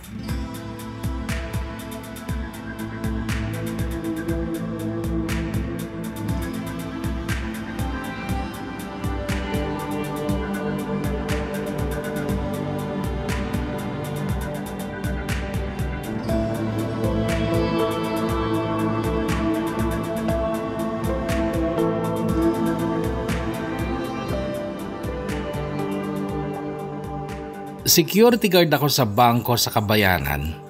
Oo nga pala Kuya Bono, itatama ko lang yung maling pagkakabasa nyo nung part 1 ng kwento ko. Kabayanan po yun, hindi Kawayan. Kawayan po ang nabanggit nyo sa halip na Kabayanan. Ang bayan po namin ay Saragosa dito sa Nueva Ecija. 1 oras ang biyahe sa Tarlac kung saan kami nag-college ni Mona. Masasabi kong malakas na rin ako sa aming security agency dahil isa ko sa may pinakamaayos na assignment kumpara sa iba, lalo na sa mga bago. Pero may bagong saltang CQ noon sa aming agency, galing siya sa Maynila at dati na ring security guard sa mall. Siya si Edgar at pa-impress siya tuwing meeting namin. Bagong salta pero kinukontra ang opinyon ng aming senior supervisor. Ang topic noon ay kung paano mo matutumbok ang isang tao na may masamang balak kung nakahalo siya sa mga clients o customer. Halimbawa, hold-upper o shoplifter. Sabi ng aming senior supervisor, natural tutukan mo ng pansin upang makita ang galaw at katawan lalo na ang kanyang mga mata. Kapag daw malikot ang mata, kahit prenting nakaupo pero kung saan tingin ng tingin na tila naghanap kung saan aatake at kung saan safe tatakas, malamang may masamang balak. Sumang-ayon naman si Edgar pero may dinagdag siya. Ang sabi niya, "Sir, kapag big time na sindikato, nagpapadala sila ng ispya na magmamanman at pag-aaralan yung target na lugar. Ang ispya na yon, hindi mo mahahalata sa unang punta niya. Babalik pa yan, hindi lang minsan kundi madalas. Hanggang sa maging sapat na yung kaalaman niya tungkol sa target. Then, aatake na sila at kasama pa rin yung ispya sa pagsasagawa ng hold up at madalas, sa kanya nakatingin ang mga kasama niya sa oras ng pag-atake." Senior na ang aming supervisor noon at para lang matigil si Edgar sa diskusyong gusto niyang humaba ay sumang-ayon na lang ang supervisor sa pagsasabing, "Okay, so ano ang conclusion sa observation mo, Sarmiento?" Tumayo pa si Edgar noon, saglit na nagkamot sa batok bago sinabing, "Ang problema sir ay hindi mo madedetect sa unang sulyap lang. Hindi po pwedeng i-apply ang first impression para matukoy mo yung suspect. Kailangan mo itong obserbahan, kailangan ng panahon para matiyak." Isang matagal na ring CQ na kagaya ko ding naka-assign sa isang bangko ang sumabad. "Sir, mawalang galang na lang po. Baka po nakakalimutan nyo na security guard lang tayo, hindi tayo NBI. Maliit lang ang sweldo natin. Bakit pa natin gagawing komplikado ang trabaho natin?" Halatang napikon si Edgar at ang sagot niya, "Yan ang problema. Nilalang mo lang ang trabahong nagpapakain sa iyong pamilya. Kaya mababa ang tingin sa atin dahil sa mga taong kagaya mo. Hindi ka solusyon sa problema kundi isa ka sa mga problema." Natameme si Lopez pero ngingiti at bumubulong sa katabi. Umupo na rin si Edgar at ang supervisor naman ay muling nagsalita. "Tama naman si Sarmiento, Lopez, pero hindi ko rin sasabihin na mali ka dahil tama ka. Mababa ang sweldo natin pero kasalanan natin, di ba? Kung college graduate sana tayo, edi baka police din tayo ngayon o baka NBI nga. Kaya lang, walang maitutulong sa atin kung patuloy nating ikukumpara ang trabaho o buhay natin sa iba. Baka masaktan lang tayo. Kung gusto nyong umangat ang buhay nyo at tumaas ang tingin ng tao sa inyo, mag-resign kayo. Magbago kayo ng trabaho kung kaya nyo. Pero kung hindi nyo kaya, wala kayong makitang ibang trabaho, edi sama-sama tayong tatanda dito sa mundo ng mga sikyo." Akala ko nun Kuya Bono ay tapos na ang meeting. Dismiss na kami pero tumayo pa si Edgar at ang sabi niya, "Depende lang kasi sa pangangailangan yan. Ako, isa lang ang anak namin ng misis ko kaya kasya ang kita ko sa pagiging sikyo. Wala na akong balak maghanap ng ibang trabaho kaya pinagbubuti ko na lang ang trabaho ko. Minamahal ko ang trabahong ito. Pinapakita ko sa anak ko na kahit security guard lang ako ay ang trabahong ito ang magpapatapos sa kanya sa kolehiyo at ang pagsi-security guard ko ang magbibigay sa kanya ng magandang kinabukasan."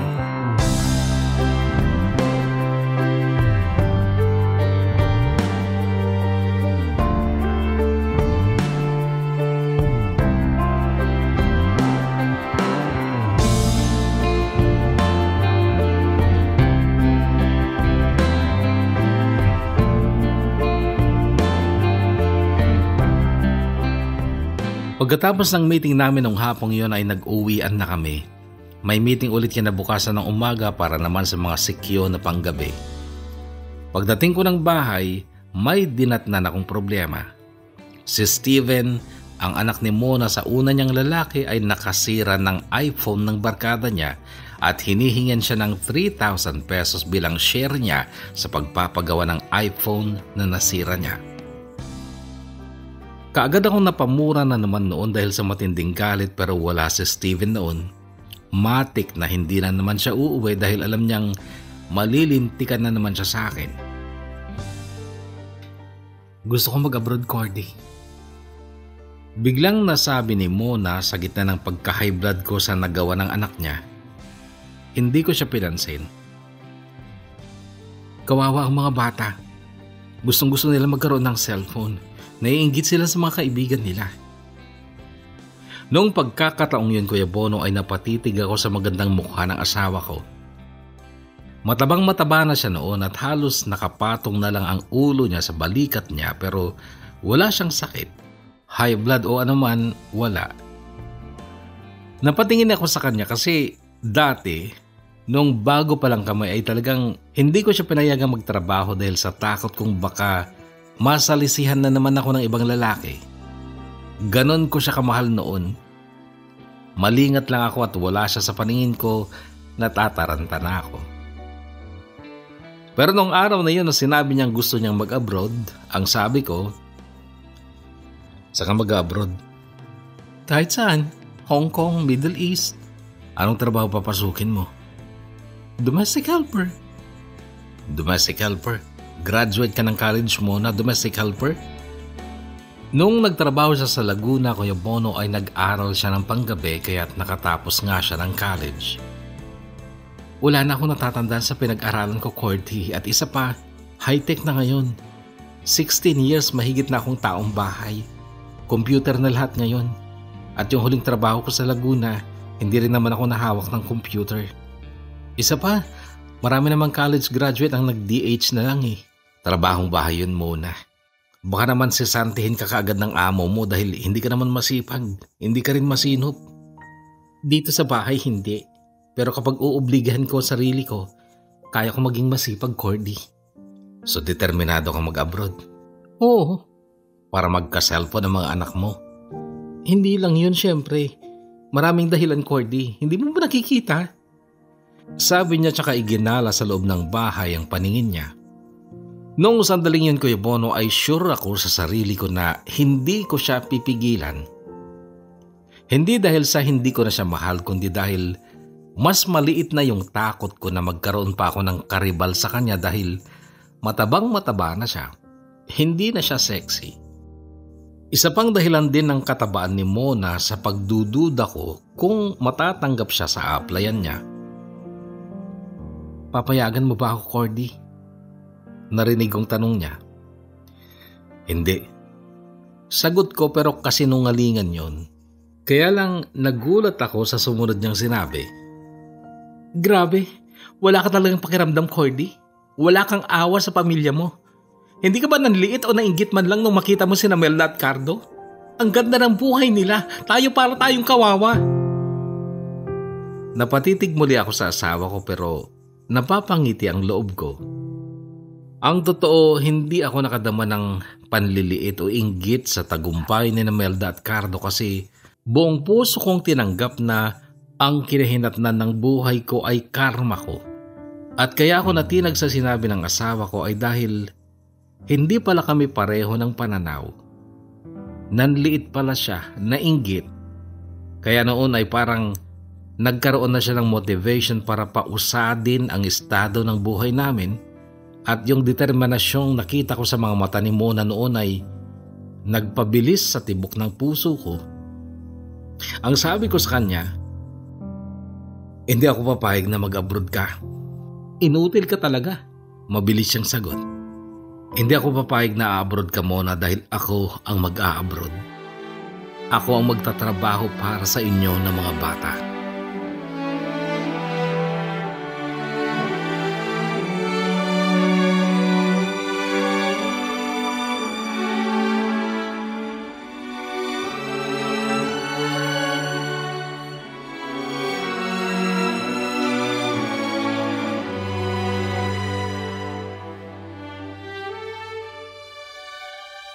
Si Steven nung gabing yon ay sinundo ko sa bahay ng kaibigan niya. Ang tapang ng mukha ng bata. Noong mapilitan itong harapin ako, parang lalaban. Akala siguro niya, bubugbugin ko na naman siya sa harap ng kaibigan niya. 15 anyos lang si Steven noong 2020 pero malaking bulas siya. Sa daan nung pauwi na kami ay biglang bumuhos ang malakas na ulan at dahil nakasingle kami ay sumilong kami sa simbahan. Mabuti na lang at bukas ang pintuan sa gilid ng simbahan. Pumasok kami at ako'y umupo sa unang upuan. Si Steven ay sa likuran ko pumwesto. Nakatitig lang ako sa altar. Sa utak ko ay nag-hello lang ako kay Lord. Marunong ako magdasal, Kuya Bono, pero hindi ako pala simba. Si Steven, nagulat ako nung paglingon ko sa likod ko ay nakaluhod siya, nakayuko pa, taimtim na nagdadasal at umiiyak pa. Hinayaan ko lang. Narinig ko ang kaluskos niya nung umupo na ito mula sa pagkakaluhod. Nilingon ko at nakita kong nagpupunas ng luha sa mata niya. Tinawag ko siya sa tabi ko. Lumipat naman siya. Marunong ko palang magdasal. Sabi ko, hindi siya sumagot. Ba't umiiyak ka pa? Ano bang pinagdasal mo? Tatay ko po, na-aksidente sa motor. Nagulat ako sa sagot niya. Una sa lahat, hindi ko alam na kilala niya ang tatay niya at may balita siya sa ama niya. Na-aksidente? Kanino mo nalaman? Sa GF ko po. GF? Sinong GF mo? May GF ka pala. Si Shai po, taga Laguna. Anak po yun ng kaibigan ni Mama. Ah, kilala ng GF mo ang tatay mo. Kapitbahay po niya. May communication kayo ng tatay mo? Opo. Kailan pa? Nung grade 7 pa po ako. Paano kayo nagkaroon ng communication? Ipinakilala ka ba ng mama mo sa tatay mo? Hindi po. Si Shai po ang nagpakilala sa akin sa tatay ko. Okay. So, di okay kayo ng tatay mo? Lagi kayo nagte-text? Chat po sa messenger. Kaya po ako nakikihiram ng cellphone. At kaya po nasira yung iPhone ng barkada ko kasi binalita sa akin ni Shai ang nangyari sa tatay ko. Nagulat po ako, nabitawan ko po yung cellphone kaya nabasag po yung screen. So alam ng mama mo ang nangyari sa tatay mo? Hindi po. Paanong hindi? Siya nga nagbalita sa akin na nakasira ka ng cellphone at hinihingan ka ng 3K na pampagawa. Yun lang po ang sinabi ko kay mama. Nakasira po ako ng cellphone pero hindi ko po sinabi kung bakit ko nabitawan yung cellphone kasi ayaw niyang makarinig ng kahit ano tungkol sa tatay ko. Ano? Ibig mong sabihin, walang communication ng mama mo at ang tatay mo? Wala po. Hindi po sila nag-uusap. Hindi sila friends sa Facebook. At ayaw din ni mama ang magpahiram sa akin ng cellphone niya dahil alam niyang i-chat-chat ko lang ang tatay ko. Okay, kumusta daw ang tatay mo? Tanong ko, noon ay muli siyang umiyak. Nasa ICU daw po siya. Malala daw po ang lagay niya. Sagot niyang lalo pang umiyak. Noon ay inakbayan ko siya. Niyakap siya sa gilid ng katawan ko at ang sabi ko, sana pakinggan ng Diyos yung pinagdasal mo.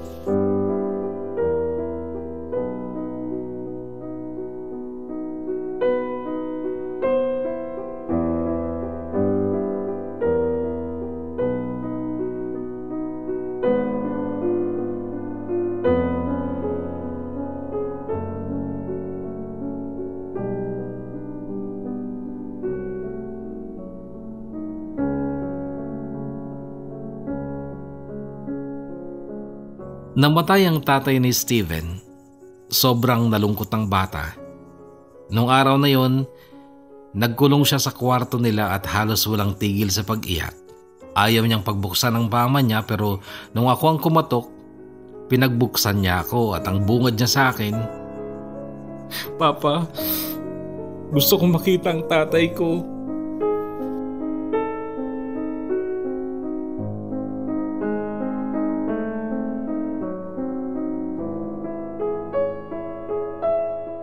Nangutang ako ng pera para makapunta si Steven sa Laguna.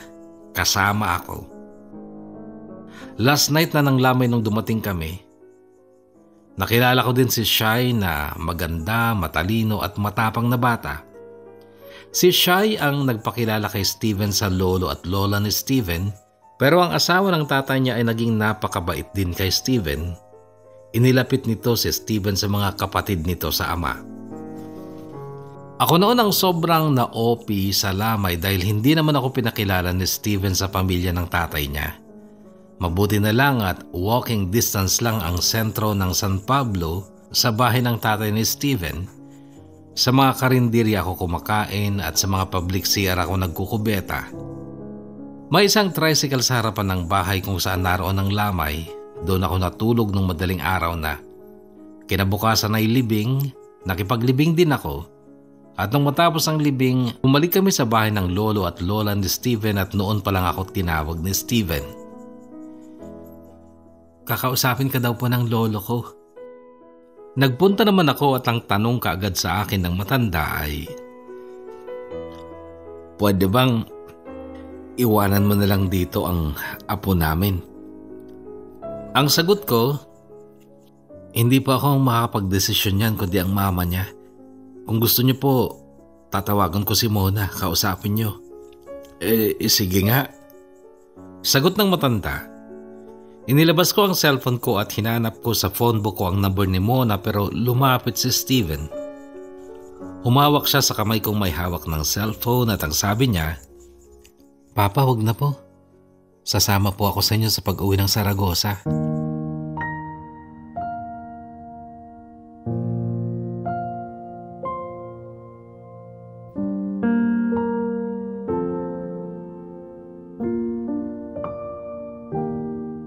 Sa bus pa Maynila, natanong ko si Steven kung bakit sumama pa siya sa akin. Sabi ko, maganda at malaki yung bahay ng lolo mo. Tiyak, masasarap pa ang mga pagkain nila. At kasama mo pa yung mga kapatid mo sa ama na ang babait yata. Ba't di ka pa nagpaiwan? May pasok pa po eh. Sagot niya, pwede ka naman mag-transfer, di ba? Hindi siya sumagot. Steven, baka mas magiging maganda ang buhay mo sa piling ng lolo at lola mo. Ayoko po. Gusto ko po kay mama. At ayokong iwanan sila Ezra. Si Ezra ang bunsong kapatid niya. Bunso namin ni Mona. Hindi na rin ako umimik noon. Matagal kaming tahimik lang hanggang sa naisipan kong kausapin na rin si Steven. Baka makapag-abroad ako, Steven. Kung sakali, gusto kong tulungan mo ang mama mo. At saka Steven, hindi ka ba pwedeng maging the best kuya sa mga kapatid mo? Sinulyapan niya ako bago sumagot ng, susubukan ko po. At saka Papa, salamat pala sa pagsama mo sa akin. At saka sorry po sa lahat ng nagawa kong mali sa inyo.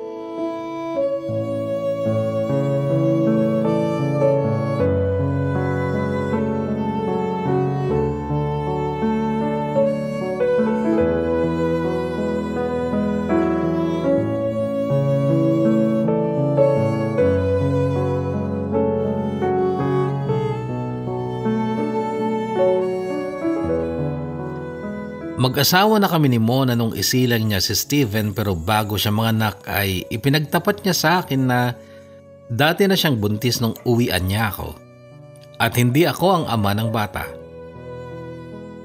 Ikinagulantang ko yun, Kuya Bono. Ikinadisappoint pero mas pinili kong tanggapin ang katotohanan yun kesa mawala siya sa akin.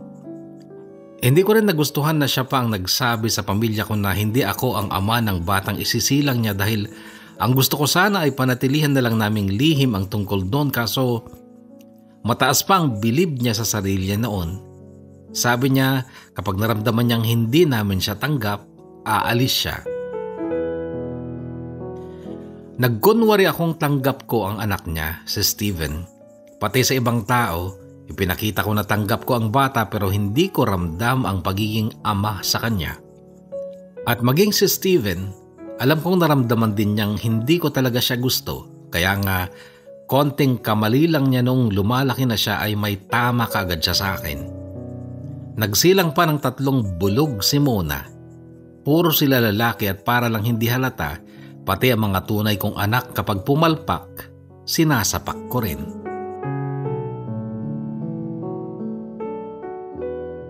Pero syempre hindi lang naman dahil sa mapagparusa akong ama kundi higit sa lahat, stress ako sa buhay namin.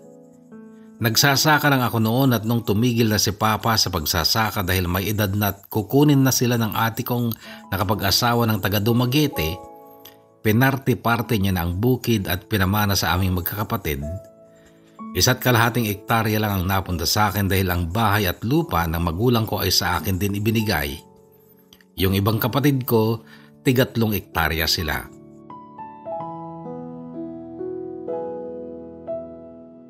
Sa 1.5 hektarya ng bukid Guyabono, hirap akong masustentuhan ng pangangailangan ng pamilya ko.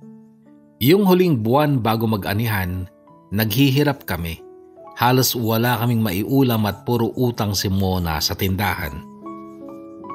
Hanggang sa nagpasya na lang akong maging security guard at ang bukid ko'y pinaporsyentuhan ko na lang sa pinsan ko.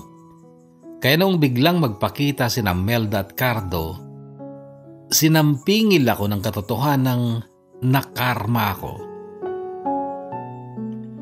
Nandun pa yung pagkakatanto na si Melda na babaeng binaliwala ko ay isa palang ginto.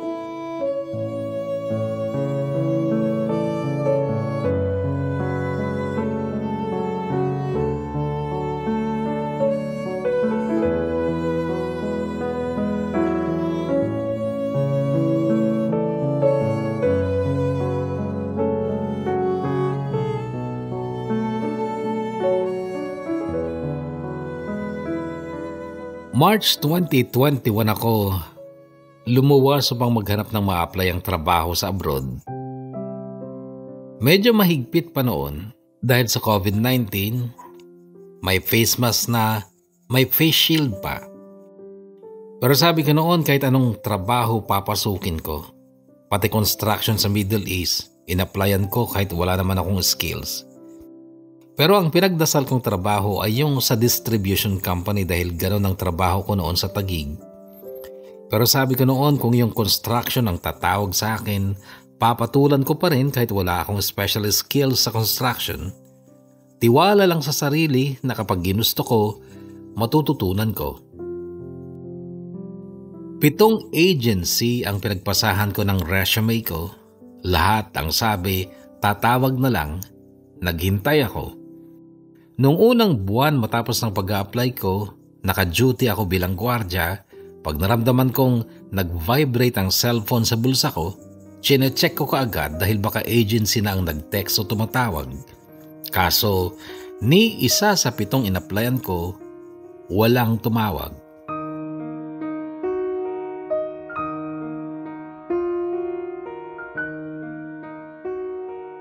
Si Mona sa Facebook lang nag-apply. Pinapaluwas ka agad sa Maynila para sa interview. Natural, ayaw ko siyang payagan pero malumanay niya akong kinausap. Ang sabi niya, alam kong porsigido ka, Cordy, na iangat ang estado ng pamumuhay natin pero sa akin kumakatok ang oportunidad. Hindi sa'yo.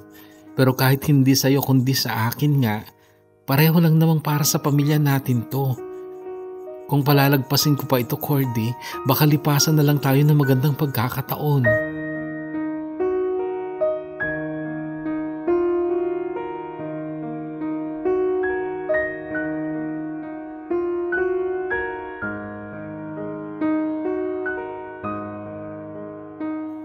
Sa totoo lang, marami akong gustong sabihin kay Mona noon pero nanahimik na lang ako. Gusto kong sabihin sa kanya na hindi lang din siya matatanggap dahil mataba siya at hindi talaga siya masipag, hindi siya maliksing kumilos pero pinili ko na lang manahimik dahil baka masaktan ko lang ulit ang damdamin niya At mabuti na lang Kuya Bono na hindi ako nagsalita noon dahil mapapahiya lang pala ako kasi natanggap siya.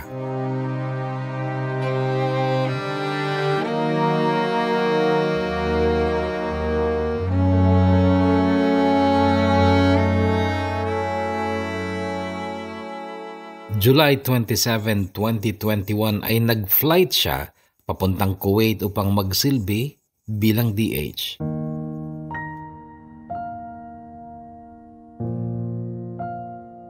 May pag-aalala ako noon dahil Kuwait yon. Balitadong hindi paborable sa nakararaming household workers pero yung takot na baka makatagpo siya ng ibang lalaki o mapagsamantalahan siya ng mga Arabo ay wala akong pag-aalala dahil hindi siya sexy. Ang pag-aalala ko noon ay baka maging malupit ang mga amo niya sa kanya at sasaktan siya. Yun ang worry ko noon.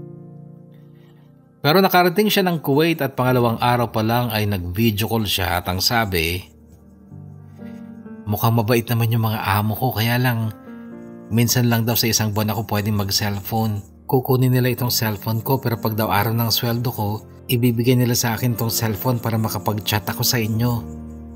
Malaki ba yung bahay ng amo mo? Ikaw lang ba mag-isang kasambahay dyan? Malaki Imaginin mo na lang yung buong bahay natin. Main salas lang nila. At hindi lang iisa ang salas nila. 4 dito sa malaking bahay. Tapos dyan sa likod parang may tambayan pa ng mga lalaki. May salas din doon at malaking kusina. Itong bahay na to, 3 palapag, may basement pa. Pero 4 kami dito.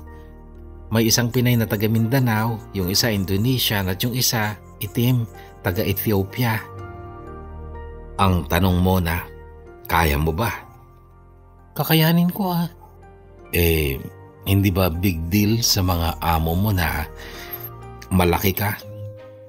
Uy, Cordy, mas matataba sila dito, no? Kanina nga kasama ko yung panganay na anak ng amo ko. 16 years old lang pero feeling ko ang payat-payat ko kasi sobrang taba niya at matangkad pa. Lalo naman ang amo ko, pareho sila, ang tataba nila. Di it's a tie pala. Biro ko pero ang sagot niya, tanga, mas mataba nga sila. Paano naging tie yun? Bobo naman nito. Masaya ang huling bahagi ng video call namin ni Mona noon pero biglang lumungkot noon bago siya magpaalam. Ang sabi kasi niya, minsan lang tayo makakapag-usap sa loob ng 1 buwan. Hindi ko kayo mamomonitor dyan kaya mag-iingat na lang kayo. Ganon lang ang sabi ni Mona. Kahit nung ihatid ko siya sa agency nila sa Maynila bago ang flight niya, wala siyang maraming salita. Wala siyang bilin gaya ng ikaw nang bahala sa mga bata. Wala siyang ganon. At alam ko na dahil yun sa malaki ang tiwala niya sa akin.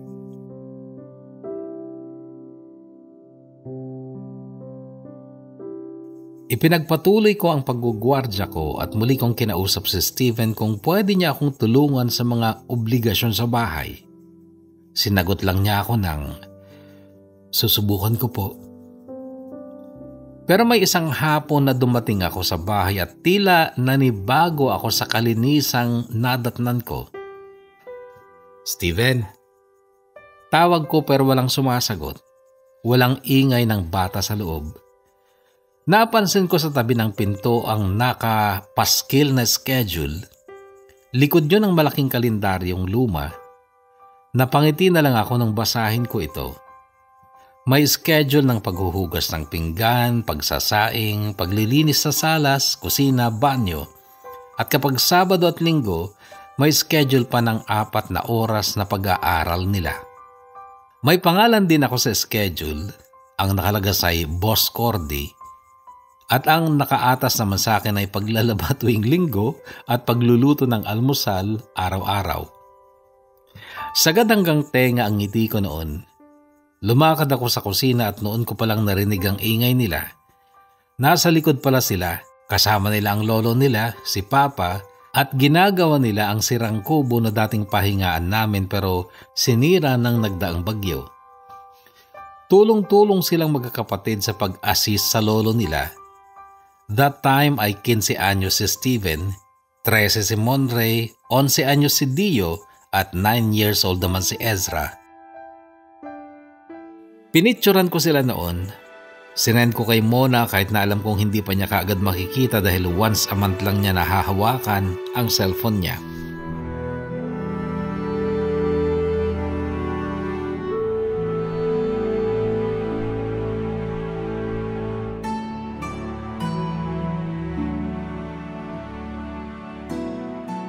Dumaan pa ang mga araw, buwan at taon. Hindi ako magmamalinis, Kuya Bono. Nagkasala ako minsan kay Mona at dumating din ako noon sa punto na pinagdudahan ko siya. Dati kasi pwede kaming mag-video call kapag nahahawakan niya ang cellphone niya pero ipinagbawal na rin daw ng amo niya ang paggamit ng internet kaya nagte-text na lang siya tuwing sweldo niya. Ang text lang niya ay yung MTCN ng Western Union na padala niya. Natukso ako kay Jenny na noon ay magulo ang buhay dahil naghiwalay sila ng mister niya. Si Jenny ay dati rin kaibigan ni Mona at Cheska. Noong makilala ko sila nung college ako, si Jenny talaga ang type ko pero hindi ako ang type niya. Nakwento ko ito sa unang part ng story ko. Binilin ako ni Jenny na huwag kong sasabihin kay Mona ang nangyari sa amin pero hindi ko yon tinupad. Inamin ko kaagad kay Mona sa text. Hindi siya nag-reply pero nung sumapit na naman ang araw ng sweldo niya ay nag-text lang ulit ng MTCN, wala nang ibang laman ng text niya. Alam kong naggalit siya sa akin at lalo pang naggalit nung may araw ng linggo na busy kami ng mga bata sa aming lesson session. Tuwing araw ng linggo yon, 1:00 hanggang 5:00 ng hapon, doon kami sa kubo. Ginagawa namin ang assignments nila, nag-aaral din kami ng English, may separate notebook sila ng mga English words, inaalam ang meaning ng bawat words gamit ang English-Tagalog dictionary at ginagamit namin sa sentence. Madalas ay nagbabasa din ako ng short story mula sa libro at pagkatapos noon ay nagko-quiz kami. Parang pagsubok yun kung nakinig talaga sila. Listening comprehension ba ang tawag doon? Hindi ko sure. Maging sa math, Kuya Bono, sinisikap ko rin turuan sila. Sa totoo lang, mahirap, Kuya Bono, dahil nasanay sila sa pa-easy-easy lang na pag-aaral. Kaya nga, mga walang alam noon. Hindi sila kaya ni Mona noon kasi si Steven ay pasaway din sa mama niya. Laking pasalamat ko dahil talagang nagbago si Steven simula nung pumanaw ang tatay niya at parang noon lang din lumapit ang loob sa akin ni Steven at maging ako din sa kanya. Sobra ko siyang na-appreciate ngayon, Kuya Bono. Hindi ko na nararamdaman na anak siya ng iba. Buong puso kong nasasabi ngayon na anak ko siya at siya ang aming panganay.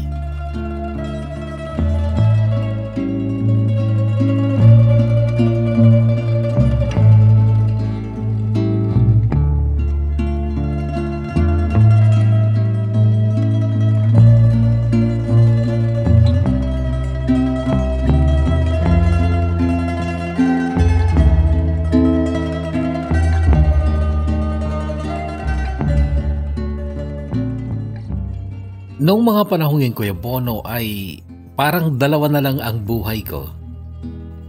Yung trabaho ko, paggagwardya at bahay. Yung mga anak ko.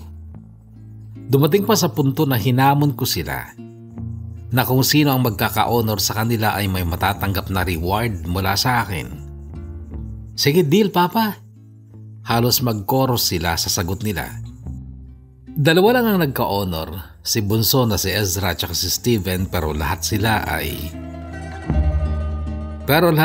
binilhan ko ng cellphone na siyang reward nila kaya lang mas mataas nga lang yung unit ng dalawang may honor. Pero bago ko ibinigay sa kanila mga cellphone nila ay pinagkadiinan ko na kailangan ng disiplina sa paggamit ng cellphone. Priority pa rin ang pag-aaral bago ang mga games. Unti-unti ko ring binago mga ugali nila, Kuya Bono. Dati talaga ay mga sanggano sila. Pati si Steven na hindi ko naman kadugo ay nagmana ng katarantaduhan ko. Pero ginawa ko ang halimbawa ang sarili kong pagkakamali noon dahil sa pagiging basagulero ko. July 2023 nang umuwi si Mona matapos ng unang kontrata niya. Sinalubong namin sa airport at ang makita siya ay isang napakalaking sorpresa sa akin maging sa mga bata dahil ang nakita kong Mona na may tulak-tulak na cart ng maleta niya ay Mona noong 22 years old siya. Sexy, payat, hindi mataba.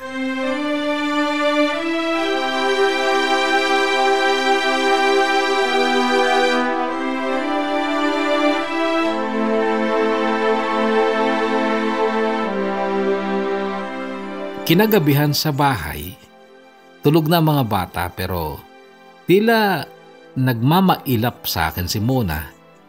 Haplosin ko lang nagugulat na. Maya-maya umiyak na. Akala mo nakalimutan ko na? Iyak niyang sabi. Ang ano ba? Noong huling gabi ko dito bago ako nag-flight, hinintay kong galawin mo ako, hindi mo ginawa. Hindi ako napagsalita dahil pilit kong inalala kung hindi ko nga ba siya ginalaw nung bago siya mag-flight. Hindi ko maalala pero nag-sorry na lang ako kaso ang sabi pa, porke mataba ako noon at ngayon gusto mong may mangyari sa atin kasi sexy na ulit ako. Sorry na nga mahal. Mahal? Pinaghirapan ko nung katawan ko, Cordy. Kubos, tuna at zucchini lang ang kinakain ko madalas. Prutas at tubig, kahit ang daming soft drinks at juice sa ref, tinitiis kong huwag magbukas. Tapos pinatulan mo pa si Jenny, mataba rin naman yun.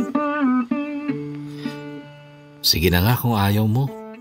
Sabi ko kunwari sabay talikod. Kunwari nagtatampo pero pinagsusuntok niya ang likod ko.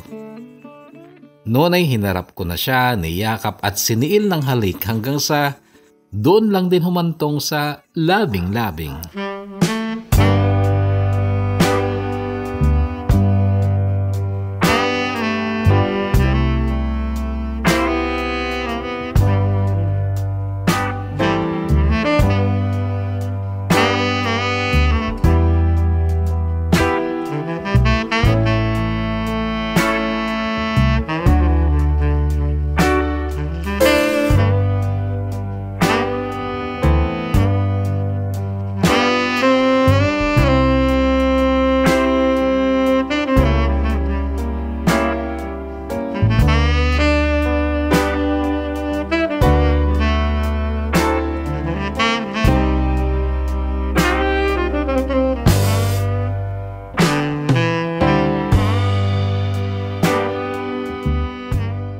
Bumalik din sa Kuwait si Mona noong August 2023 at tiniyak kong nakadalawang round kami nung huling gabi niya dito. Next year, 2026 ay uuwi ulit siya pero dati niya nang sinabi na babalik pa siya dahil nanghihinayang siya sa mababait na amo niya.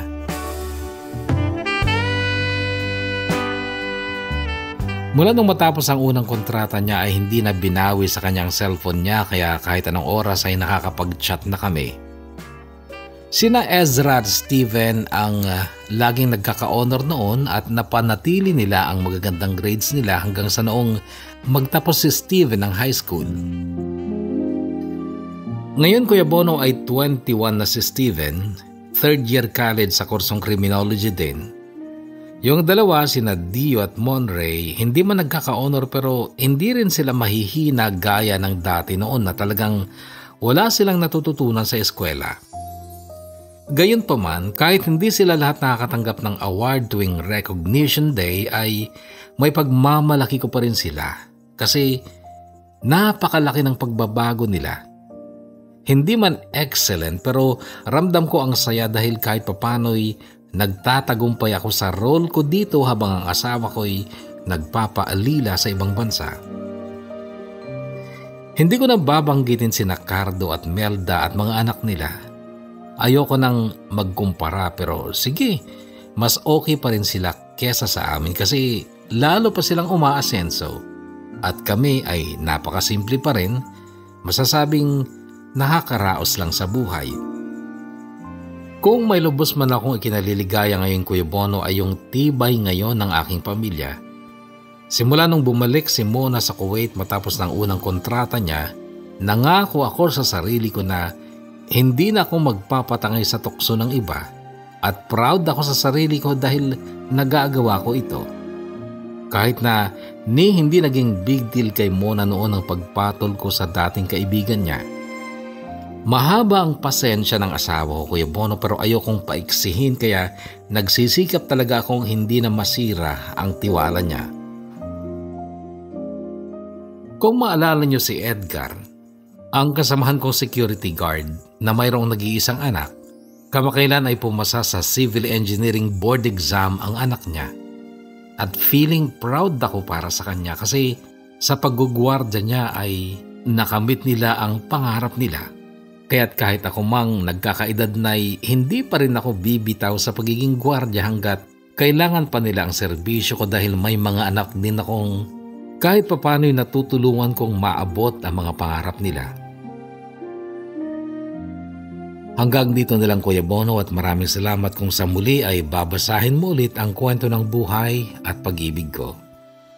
Gumagalang at nagpapasalamat, Cordy.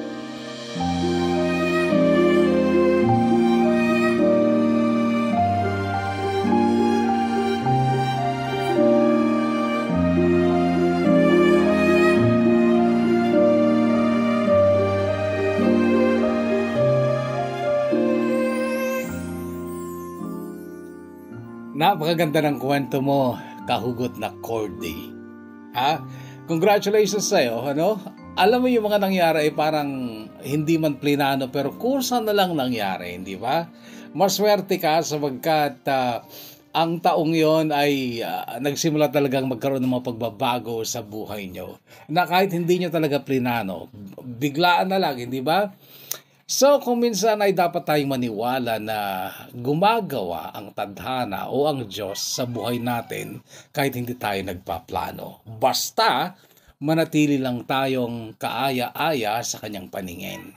Congratulations, I know hindi ka pa satisfied sa estado ng buhay ninyo ngayon pero unti-unti yan, Cordy, unti-unti. And please lang, manatili ka na sanang tapat, loyal at honest sa iyong asawa.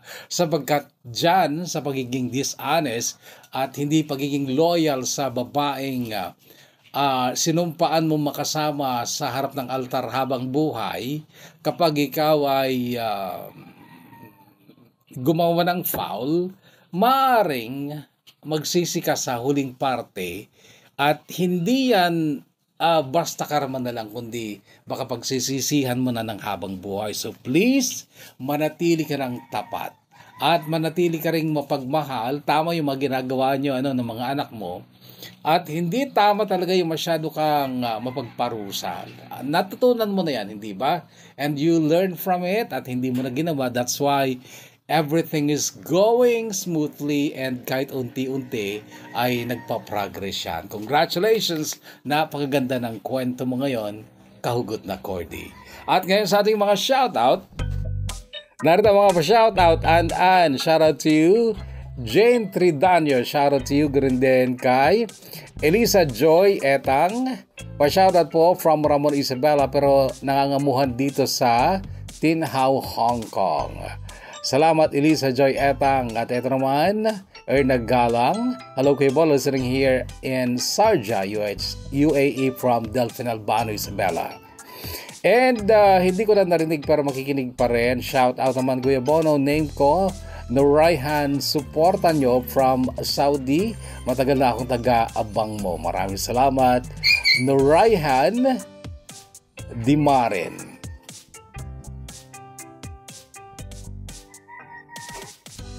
Lava later, okay? Lava later. And Arlene Garcia 922, Kuya Bono, pa shoutout watching from Kalinga. Pa shoutout Kuya Bono dito sa Mindanao, Davao del Norte. Mula naman kay Junjun Aranada, shoutout to you, idol. Joanna Marie Aduro, shoutout to you. Ganun din kay Rivera Marjorie of San Pablo, Isabela. Shout out to you. Hello Kuya Bono, watching from Baguio, Nueva Vizcaya. Sabi naman ni JR Cabelli. And here we go, Arlene Baluang, shout out to you. Naimbag kamalem tayo amin Kuya Bono, pa shout out sila Manong Leo, Nilo, Joel, Elutorio Niras from General Trias, Cavite. Nagapumot kini Reggie Rivera. Shout out to you. Watching here in Hong Kong from Ilocos Sur, sabi naman ni Laarni P. And hello Kuya Bono, for shout out po Arlene Ariola from Carig, Tuguegarao City. Listening here in Shao K1, Hong Kong. Maraming salamat Arlene. Thank you sa new upload at Damanen Pagliwliwaan. Listening here in Taiwan from Flor de Liza Mabuti. Shout out to you. Thank you, York Kuya Bono, sa bagong upload. Solid listener here in Hong Kong. Pa-shoutout po kay JR Hernandez ng Hitachi, Japan from Levelin Flores. Maraming salamat. Thank you, Kuya Bono. May bagong upload ko ulit na mapapakinggan namin. Pa-shoutout po mga kapatid ko dyan sa Caloocan. See you very soon listening here in Macau. Her name is Jessica Manuel. Maraming salamat. Daiselin Ferrer, shout out to you. Hi, God bless po. Ingat palagi. Same to you, Elmer June Tamang. And pa-shoutout watching here in Qatar, taga Alakapan, Cagayan, MJ Stebar, Agpuon. Boss Aim, shoutout to you. Pang 27th comment here, pa-shoutouts po sa Rabia. Nasa Kuwait po, pa-shoutout ang asawa kong Pugi na nasa Quiapo, si Monhamer Usman. Pakisabi na lang, I love you. Ingat ka palagi dyan asawa ko, namimiss na kita. Always, sabi ni Sarabia Panegas. Wow, sana all. And Kuya Bono, ang ganda po ng hairs. Naku, hindi lang ako nakakapunta sa pagpagupitan, ano? And Odette Iskaiser, shout out to you. Pa-shout Kuya Bono, I will listen here in Bugyas from Rhea Kuyangan. Pa-shout Kuya Bono, I was listening here in Hong Kong, Laura 1128 Gamad. Good afternoon Kuya Bono, pa-shoutout Kuya, solid listener mo po. It's Alvin Hines. Alvin Hines, shoutout to you. Gab 1901, shoutout to you. Ang generous at ang bait naman ni Sel Oliver at kakambal niya, may malasakit sila kay Matt. Kumusta na kaya sila ngayon? Yun na nga ang inaabangan natin. Well, anyway, maraming salamat muli sa paglala ng oras sa ating programa. At sa'yo, kahugot na Concordio o Cordy, maraming salamat. Kung may part 3 pa soon, pakishare na yan. Stay healthy, kahugot, stay safe, and may God bless us all.